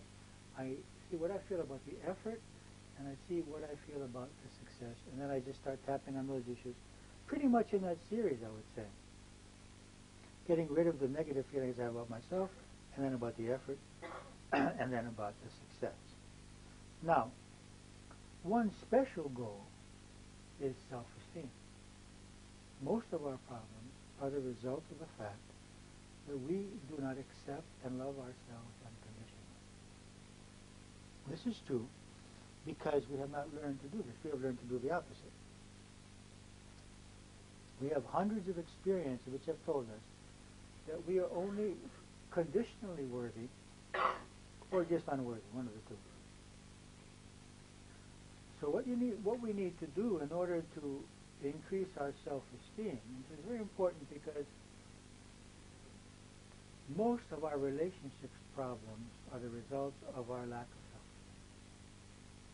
If we had greater acceptance of ourselves, we would be much more comfortable in our relationships because we would need much less affirmation from the other. Many less things would bother us in the other person's behavior because we wouldn't take them personally. We would understand them as their problem, as their limitation, rather than as a reflection of our self-worth. And then continuously being hurt and then getting angry and reacting in these ways. So when you got 2 people or 10 people in say in a family in which all of them are doubting themselves, you have a tremendous potential for conflict here and for serious problems. Whereas anyone that cannot take personally other people's behavior can be a healing presence. Okay, well, you don't really mean that. You really want to say that? Are you really hating me at this moment, or is something else happening? I mean, you can be big. You can be huge when you accept yourself. Now, let me make a clarification here. Self-acceptance does not mean 2 things. It does not mean I think I'm perfect. It means that I accept myself, acknowledging my weaknesses and faults. I know I have faults. I know I have weaknesses. I know I make mistakes. But as a being in evolution, in a process of evolution, I accept where I am now. I want to continue improving myself, but I deserve your love and your acceptance and your respect as I am. Just as you deserve my love and respect as you are. Now, that's the first aspect. It does not mean I'm perfect. The second that does not mean that I'm better than anyone. So it's very important to clarify that in our mind when we're talking about self-esteem. To love myself does not mean feeling better. It just means feeling worthy as I am. So I am worthy of everyone's love and acceptance, and everyone is worthy of mine. In order to understand this, we have to make a distinction here between ability and self-worth, or appearance and self-worth. You see what I mean? We confuse issues. We say we accept someone, we give more importance to someone when they're more capable, when they're more intelligent, when they're more attractive, when they're richer. You know, these are all very superficial ways of evaluating a human being. A human being is an expression of the divine. If I am more capable or less capable, maybe I deserve less or more responsibility, but not less or more love or respect. Okay? So, I mean, the person, the little child who knows perhaps nothing of this material world deserves as much love and respect as the professor with the greatest knowledge. So we need to make this distinction in our mind. So what do? Let me just say one thing here, that is that besides this book, there's another book that I have written called The Psychology of Happiness. And this book is very important as a supplement, or even, I would say, even before this, the Remove Pain book, because it helps us to understand human psychology. And all these things about self-worth are very well explained in that book. And so I would suggest that book. Now, what we do is we make a list. What are the things which make me doubt myself? Well, when someone else does something better than me, I write it down. When someone criticizes me, I write it down. When I fail at this, because I'm overweight, because when I was a child I did that, because my mother doesn't agree with me, okay? And I write down all these things, but when I think of them, make me doubt myself. And then I start doing EFT on each issue separately. So even though I doubt myself when I'm with John, and he's better than me at that, I love and accept myself, and I choose to be free from my self-doubt when I see John doing this better than me. You see? And I keep working on that, and that will probably bring me back to the comparison my parents made between myself and my siblings, or in school when some teacher compared me to someone else. I work through that, and I just start letting go there. Then I find myself after a week with John, and he's doing better, and I'm feeling okay. I'm feeling that I am as worthy as he is. It really doesn't matter that he does it better than me. That's not the issue. That's not where my self-worth lies. And then I see myself being criticized by someone, and I'm feeling okay. It's not a problem. You have a different opinion than me. It's fine. I respect your opinion, but I also respect mine. Okay? Let's agree to disagree on this issue, you know. And I just find myself being less upset, less vulnerable, not because I'm hiding anything. It's just that things are changing in me by tapping on these self-esteem issues. So it's I think it's one of the most important employments of EFT, because having worked 35 years with myself and with people, I see that 80% of the time the problem is our self-doubt. Okay. And that's very much linked to security, because when we doubt that we are good, we also feel insecure. This is an interesting thing, because in the old days, if you were not accepted by society, you were ostracized. And if you were ostracized, you could not survive by yourself. Today you can't. You can be ostracized. You have your electricity. You go to the supermarket. No one can love you, but you can survive. But that is written in ourselves. You can't. The fear is that I will be alone if I am not accepted. And secondly, there is this fear that if I'm not good, then I don't have God's protection. And if that goes a little further, if I'm not good, I'm going to be punished. When I'm working with someone with intense phobia, I usually look for fear, for guilt. I usually try to find out what is the guilt in this subconscious of this person, which is causing this person to fail to feel protected in life. There's almost a thing that something bad has to happen to me because I'm guilty for something. For example, a classic example is a child that had a parent who was very abusive and wished for that parent to die, and then that parent dies, and then that child, for the rest of their life, believes that they were the cause of that death. No such possibility. But then they live with the panic that I have to become ill and die. So there are certain kinds of guilt where I didn't give my children what they needed, and now I have to be punished through my children. This kind of thing. Okay? And so it's very important to work on all forms of guilt, shame, and self-doubt. So this is very important. Another aspect which is very important is working on our love towards others. So what do?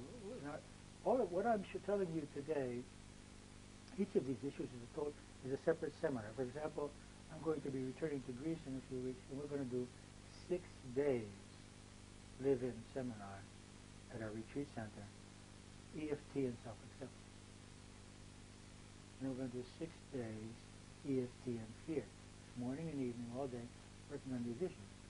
Then we're going to do 6 days EFT and relationships. And then 6 days EFT and achieving goals.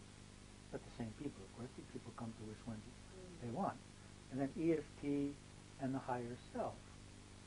So what are the obstacles for experiencing those aspects of my higher self, which is faith, love, peace, humility, and we just tap away those obstacles. So one of my favorite issues is love. So what do? Okay, choose a person you have difficulty loving. Now make a list of all the things that person does which bother you.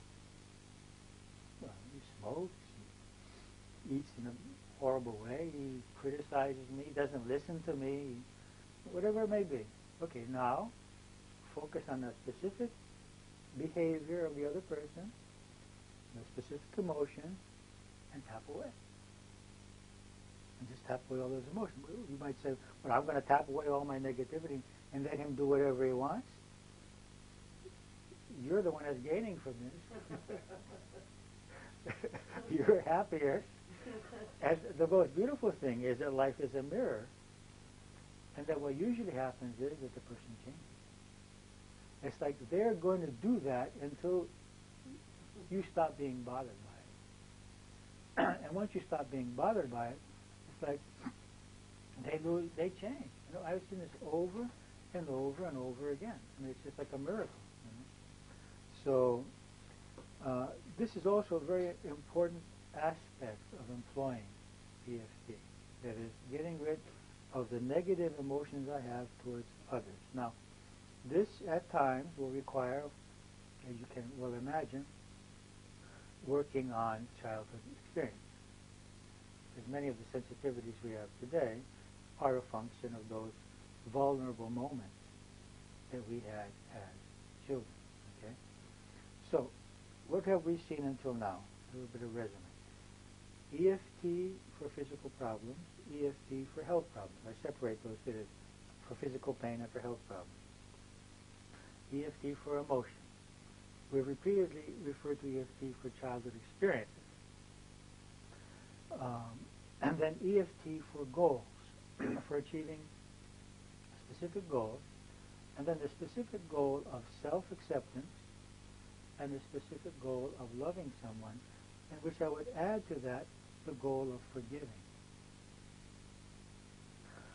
Now, when someone has difficulty forgiving a mother or father or spouse or child or someone, this is important that we write down all the things that that person has done which makes you feel angry or hurt. And then we start tapping on those. But here there is also a psychological reversal. And that is the fear that if I forgive, I will be vulnerable again. You see, non-forgiveness is a protective mechanism in which I protect myself from being hurt again by not opening myself up energy-wise to the other. I close off. I close off. I don't open my heart to that person. There's no space in my heart for that person. And that makes me feel safe. Whereas if I open my heart again, I fear I'll be hurt again. And that, what happens there is that then we necessarily have to see only the negative aspects of that person and ignore the positive ones in order to justify this emotional stance of being closed. If we get free from the vulnerability, then there's no problem. If I don't need this person to feel my self-worth or my security, if I am okay, if I feel secure, even being will be rejected or betrayed by this person because my security and self-esteem base is within myself, and this person has nothing to do with who I am anymore, then I can be open and loving and I can forgive. So what we usually need to do is to work on all of the experiences with that person, and then with the fear of being hurt if I open up. So even though I'm afraid that if I forgive this person, I will be hurt again, I love and accept myself, and I choose to be free from the fear that I will be hurt again. You see? So you work on the psychological reversal as an issue in itself. Or even though I'm afraid that he will think that he was right and I was wrong if I forgive him, and I want to be free from this game of who is right and who is wrong. I don't care if he thinks he's right and I'm wrong.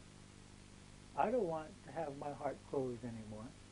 I'm the one that suffers from that. Okay? So working with forgiveness is another beautiful application of EFT. Now, why don't we take a break? Before we move on to substances, in which we'll look at two aspects of substances. That is, one is sensitivity to substances, and the other is addiction to substances. I'd like to cover up some small issues that we haven't. One is, what can we look for if we're not getting results? Okay? Because for me, the technique is 1 + 1 = 2. It should always work. If I'm not getting results, there are three possibilities. One possibility is that I'm working on the wrong issue. That that the specific thing that I think is bothering me is not what is really bothering me, and there's something below that. Now, this may be, for example, I'm working on my relationship with my spouse, but the problem is my relationship with my parents, which is underneath that. So there is an underlying issue which is preventing this tension from going down. In which case, we have to look deeper and see what may be behind this. If we have someone else to help us, that's even easier. There's a psychologist, a psychotherapist, or an experienced EFT practitioner, it's even easier. The second possible reason for not getting results is that I have not sufficiently removed the psychological reversal, or correct the psychological. There is still a part of me that does not want to get well, doesn't want to achieve this goal, or get free from this physical problem, or get free from this emotion. That is, I'm afraid that anger is my only protection. So I don't really want to not be angry. Or I don't believe that I have the right not to feel guilty. Okay? And the third possibility, which connects with what we're going to be doing in a little while, that is, there may be an energy toxin. And what is an energy toxin? It's any substance. It could be food, it could be pollen, it could be dust, it could be perfume, it could be detergent, any fibers, anything which creates in my body a negative energy field. Okay? So it may be an allergy, it may not be an allergy. It may be a toxic substance, and it may not be a toxic substance. It could be carrots. It could be tomatoes. Okay? But for my specific body, this specific substance creates its own energy field, which creates the symptoms that I get. Now, I may not even have symptoms. I may just not be able to change the emotion that I have.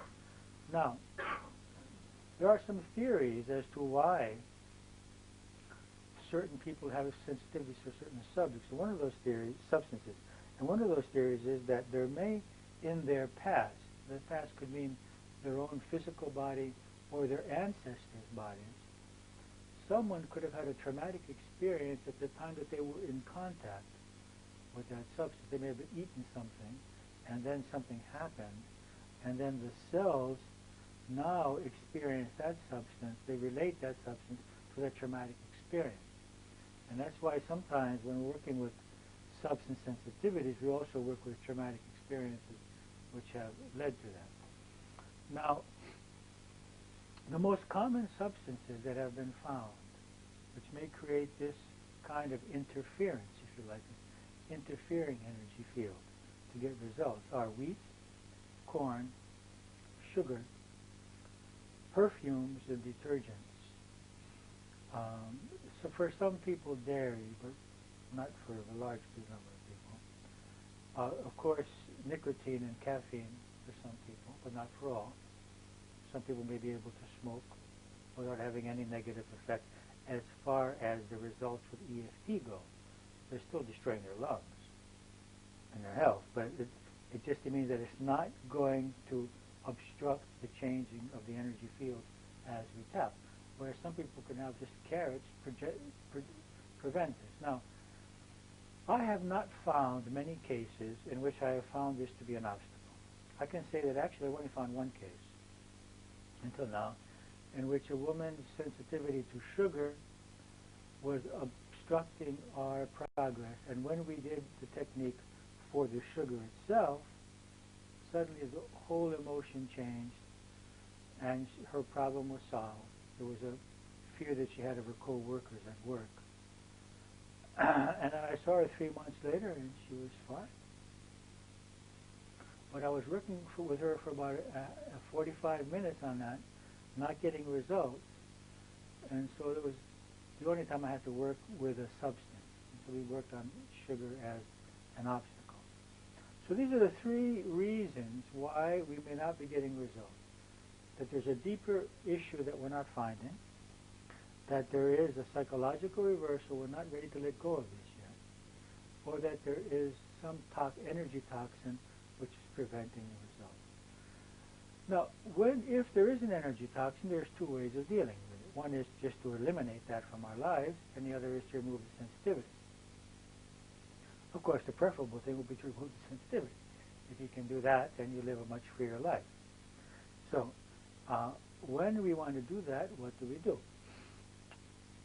One way is to take the substance, hold it in your hand. Now, if you don't have a tremendous allergic reaction, if someone's going to die if they touch a cat or something, then we wouldn't do that. Then we would just think about it. Just think about the cat. Okay? Just to tell you, we had a young girl, 10 years old, who had a tremendous reaction to cats, and then she was treated by her mother just 5 minutes and became totally free from that. And was able to caress cats and enjoy them, whereas she went to the hospital twice before that just by even getting close to them. But you have to be careful here. You can't put someone's life in danger. You can't do this and say, okay, now you can take as much as you want out of this. You have to approach it gradually and see what happens. But the sensitivity, in many cases, can be healed. And this is important. Now, in order to understand this, let's go a little deeper. And this is what we call the barrel effect. Now, the barrel effect is this, that you have a barrel in which all of your stresses are placed. Now, some of those stresses are physical, because you're getting tired, you're working too much, you got too much to do. Some are emotional, so all of your traumatic experiences go in there. And others are chemical, the substance. So you get an allergic reaction, or you get a energy toxin reaction when that barrel is full. So one way to empty that barrel is to stop having contact with anything that may bother you. But another way is to remove the traumatic experiences which are adding the stress. So if we go back and heal 10 traumatic experiences, we may find that substances that were poisoning us don't poison us anymore, because we have the capacity now. We have emptied our barrel of a lot of emotional stuff, and now we have the ability to come in contact with substances which once created problems and don't create problems anymore, because it was an accumulative effect. You understand what I mean? So in working on substance sensitivity, we don't need to work only with the sensitivity towards the substance, but we also would do well to get rid of all of the poisoning of all the traumatic experiences we've had, all the moments of disappointment. Because what is this? What is substance sensitivity? It's a misinterpretation of a substance. It's the believing that this is dangerous to me when it is not. That's what allergy is. I am believing that the pollen wants to do something to me. I am believing that this soap wants to do something to me. It's a misperception on the part of the body. It's seeing something as a danger when it is not. And then I create this protection mechanism of closing my nose and closing my eyes and watering and not being able to breathe, because I'm trying to protect myself from something which is actually not a threat. You see? And why do I perceive it as a threat? Because I have lost subconsciously my trust because of experiences I had in my childhood years, or maybe even in previous lifetimes. Okay, so there are two ways to work with substance sensitivities. One is to work on a specific substance. Even though I have the sensitivity to wheat, I love and accept myself 3 times, and I choose to be free from all sensitivity to wheat, or to eggs, or to coffee, or to whatever it is, or to perfume, or whatever it is. Now, in a large number of cases, it will work. I have seen it work. Okay? Some cases, we may have to work with traumatic experiences of the past, which may be contributing to this problem. Okay, so you may have to work on both levels. And some people, if it doesn't work, may have to avoid the substance. But this is a great possibility. And what else? This is being used also, very interesting application. There are some people that have to take medicine, but that medicine is poison to them. sometimes when you hear them read this list of contraindications, why would anybody take this substance? You know? But they have to. They've gotten so ill that they have no other solutions. So what we do, even though this penicillin is creating an allergic reaction in me, I love and accept myself, and I choose to be free from all sensitivity to penicillin.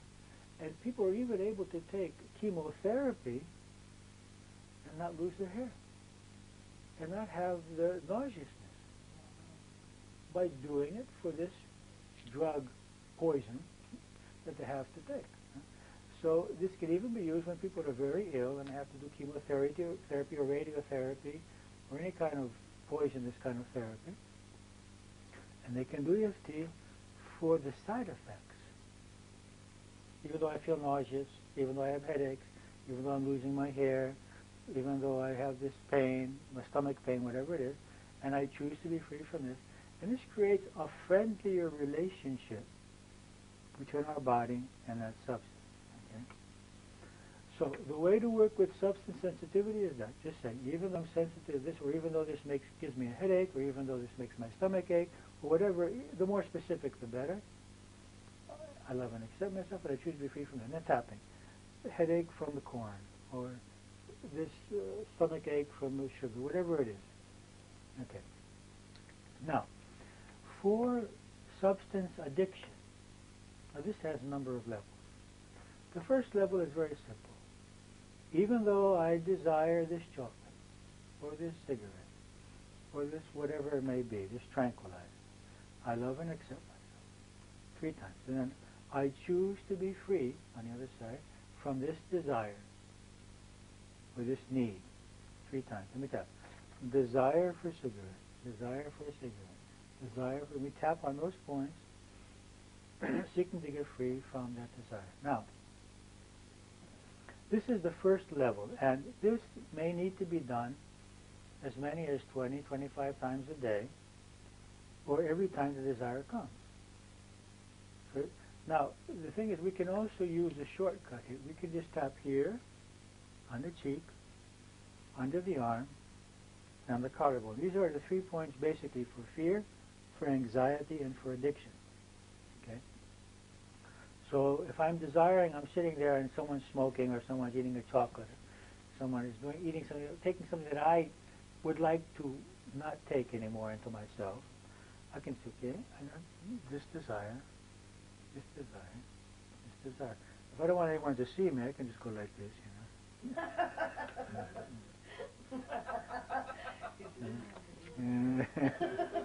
Okay. So, those are, but if it doesn't work, you can do all 3 points. Okay. Now, there is a second level of working with addictions, and that is the symptoms of withdrawal. So if I start getting headaches, we have people when they come to our seminars, we don't have coffee at our retreat center. If they bring their own, we don't have any problem, but we don't offer coffee.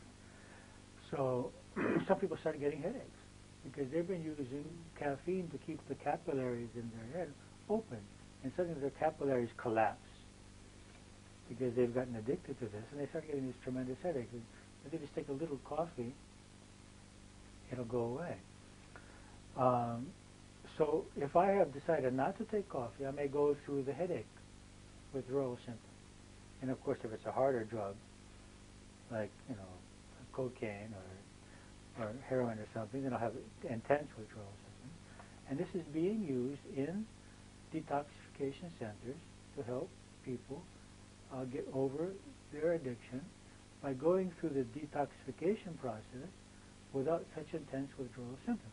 Even though I have this headache, even though I have this pain in my legs, even though I have this pain in my eyes, whatever it is, and so you can use it for the symptoms of withdrawal. And the third level, and this is all in the book of this application, is working on the deeper emptiness that we are covering, or the anxiety, or the pain that we are covering with this substance. I'm covering something with my chocolate, with my sugar. It's a relationship. The cigarette is a relationship. And so this may be covering a loneliness or fear, an emptiness. And so we use EFT to work on that problem, okay? On the deeper causes of this addiction. There are three levels: the desire, the withdrawal symptoms, and the deeper things that I'm trying to cover up. I remember one woman working with chocolate. She got rid of the desire, but then she was confronted with this huge black emptiness, which made her afraid. What am I going to do now without this chocolate that she was covering?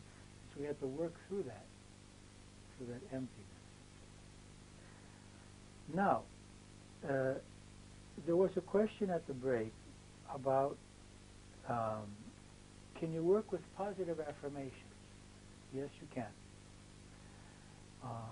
In fact, EFT practitioners are using this more and more. Now, this is a sensitive issue for me because I have worked with affirmations for many, many years with people, and I found that sometimes they were just covering the problem, and that this dual reality continued to exist, you know, so that I'm creating this one part of myself which believes the affirmation, and the other hand, this other part, which is doubting, continues to exist. Now, the beauty of EFT is it addresses itself to that. It says, focus on that negative. Focus on your self-doubt. How much can you feel self-doubt? How much can you feel fear? We challenge you to feel it, and you just keep tapping, and when you're finished tapping it, I want you to try to feel it, and you can't, because you remove the energy field. So what I do, and what I have trained, because I train people as life coaches and as EFT practitioners, and you can do that training if you want through the internet, because I have a process if you want to be trained to help other people. First, we train you how to work with analysis, and then with EFT with people. As I say, bring the tension down to 3. Bring the charge down to 3 or less, and then introduce the positive. Okay?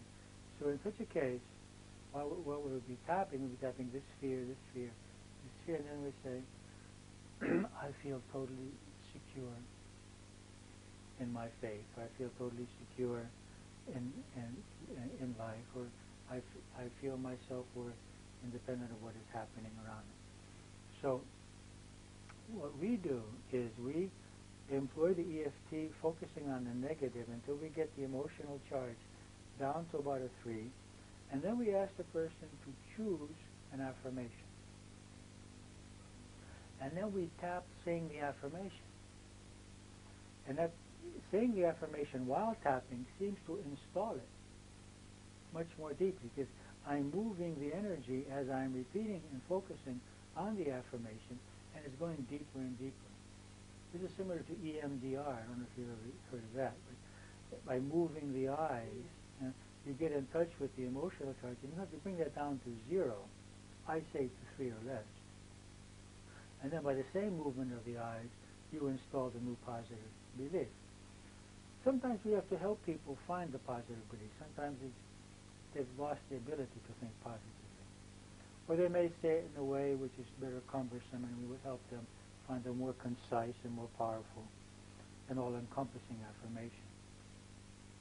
But yes, you can tap saying positive affirmations. And in the book also has that.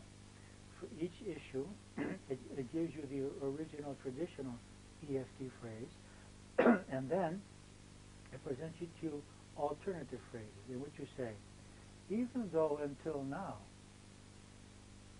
I have felt resentful because this person did this, I now choose.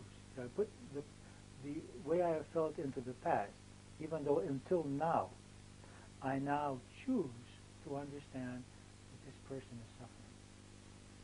Or I now choose to understand that my self-worth has nothing to do with this person's behavior. Okay? So then I bring in the positive by stating what I have felt until now in the past. But if you did that, when you had an emotional charge of 10, would it stick? You can't move into that state of understanding the other person has a problem or that your self-worth is independent of their behavior, or that life gives you exactly what you need for your evolution when you're a 10. So my status on this is tap it down to a 3 or less, and then use the alternative phrase. And the book is full of alternative phrases. Even though until now I have felt this way, I now choose to feel this way, or to perceive things in this way. And where you can combine the positive and the negative. Before we go on and see whatever questions you may have and talk more, because you may have questions which will bring stuff out that I have forgotten, I just want to talk to you about the aids that we have. Now, one aid is this guided employment of EFT cassette, which on the one side has 5 rounds of the traditional tapping. It's okay, now focus, now tap, now do the gamma series. It guides you through the process. And the other side is the shorter version that we worked on today. You can choose. So this is a way for people that are beginning to get the rhythm and the movement of, and also this may keep you there to do 5 rounds. It's 5 rounds. Otherwise, you may do one and just walk away. So this could be a stimulus to just stay with it for a little bit. Now, also we have the training of EFT on video. In the NTSC system, it's on 2 different video cassettes. It's 4 hours. 4 hours of video explaining much of what we did today, but today will be worked less, so there is a bit more information. It's just a distillation of a 12-hour seminar. So there are some small points maybe. And that same exists as video CDs, as 4 video CDs that can be played either on a computer with a QuickTime player or on most DVD players. I've tried it on about 10 different DVD players, and it plays fine. So this is the same as the video cassette. The contents of this book, and just see if there are any subjects we haven't talked about. Maybe something comes to your mind. First of all, there's a number of case histories in the book which you can read. You might get some ideas from them. So it's EFT and overcoming fear, health issues, dealing with addictions. We dealt with all of these now. Goals, self-esteem, opening to love, and forgiveness. We worked on all of these today. We didn't work on them, but you understand what to do. Then we have something we didn't work on, romantic rejection. So there's a separate chapter on feeling rejected romantically, being rejected by a lover. Okay, that's a big issue for a lot of people. And then after that, losing a loved one. That's a big issue. The death of a loved one. Okay, so it's got a lot of details there. EFT and codependency. That's another biggie. Okay. You see, so my feeling of being victimized, and also my feeling of responsibility for the other person. So EFT gives a very clear chapter on how to work with codependency. And then we have here 4 chapters for working with the specific roles. When you're dealing with a victim, when you're dealing with an aloof person, dealing with an interrogator, and with an intimidator. These are the roles which are described in the Celestine Prophecy, if you've read that book. When you're dealing with someone who plays these roles, what kind of EFT can you do for 2 purposes? To keep your love for that person, but also not to be controlled by them. Okay? So what do I do to not be controlled by the victim, or by the interrogator, or by the intimidator, but also to keep my love? These are important chapters too. Obstacles to communication. So if I'm afraid to speak, afraid to express my true feelings, whether they be negative or positive, how can I do EFT for that? Okay. And then there's one, obstacles to harmonious love relationships. Childhood experiences with EFT. We talked about that to some degree. Inner conflicts. When there are 2 parts of myself which want conflicting things. One wants a relationship, the other one doesn't want the relationship. One wants the job, the other one doesn't want the job. how do I work on these? And then finding our life purpose, and then the employment of EFT for meditation and prayer, to have better meditation. And then the impending departure from our physical body, EFT for our own fear of death. Getting free of all anything that would make me fear leaving my physical body when that time comes. It's not like we want to do it now, whenever that time comes. And then at the end there is this theory of how EFT works, which you can read in your free time. So, any questions? Anything else we need to discuss? Do you feel that you're leaving here able to do the technique?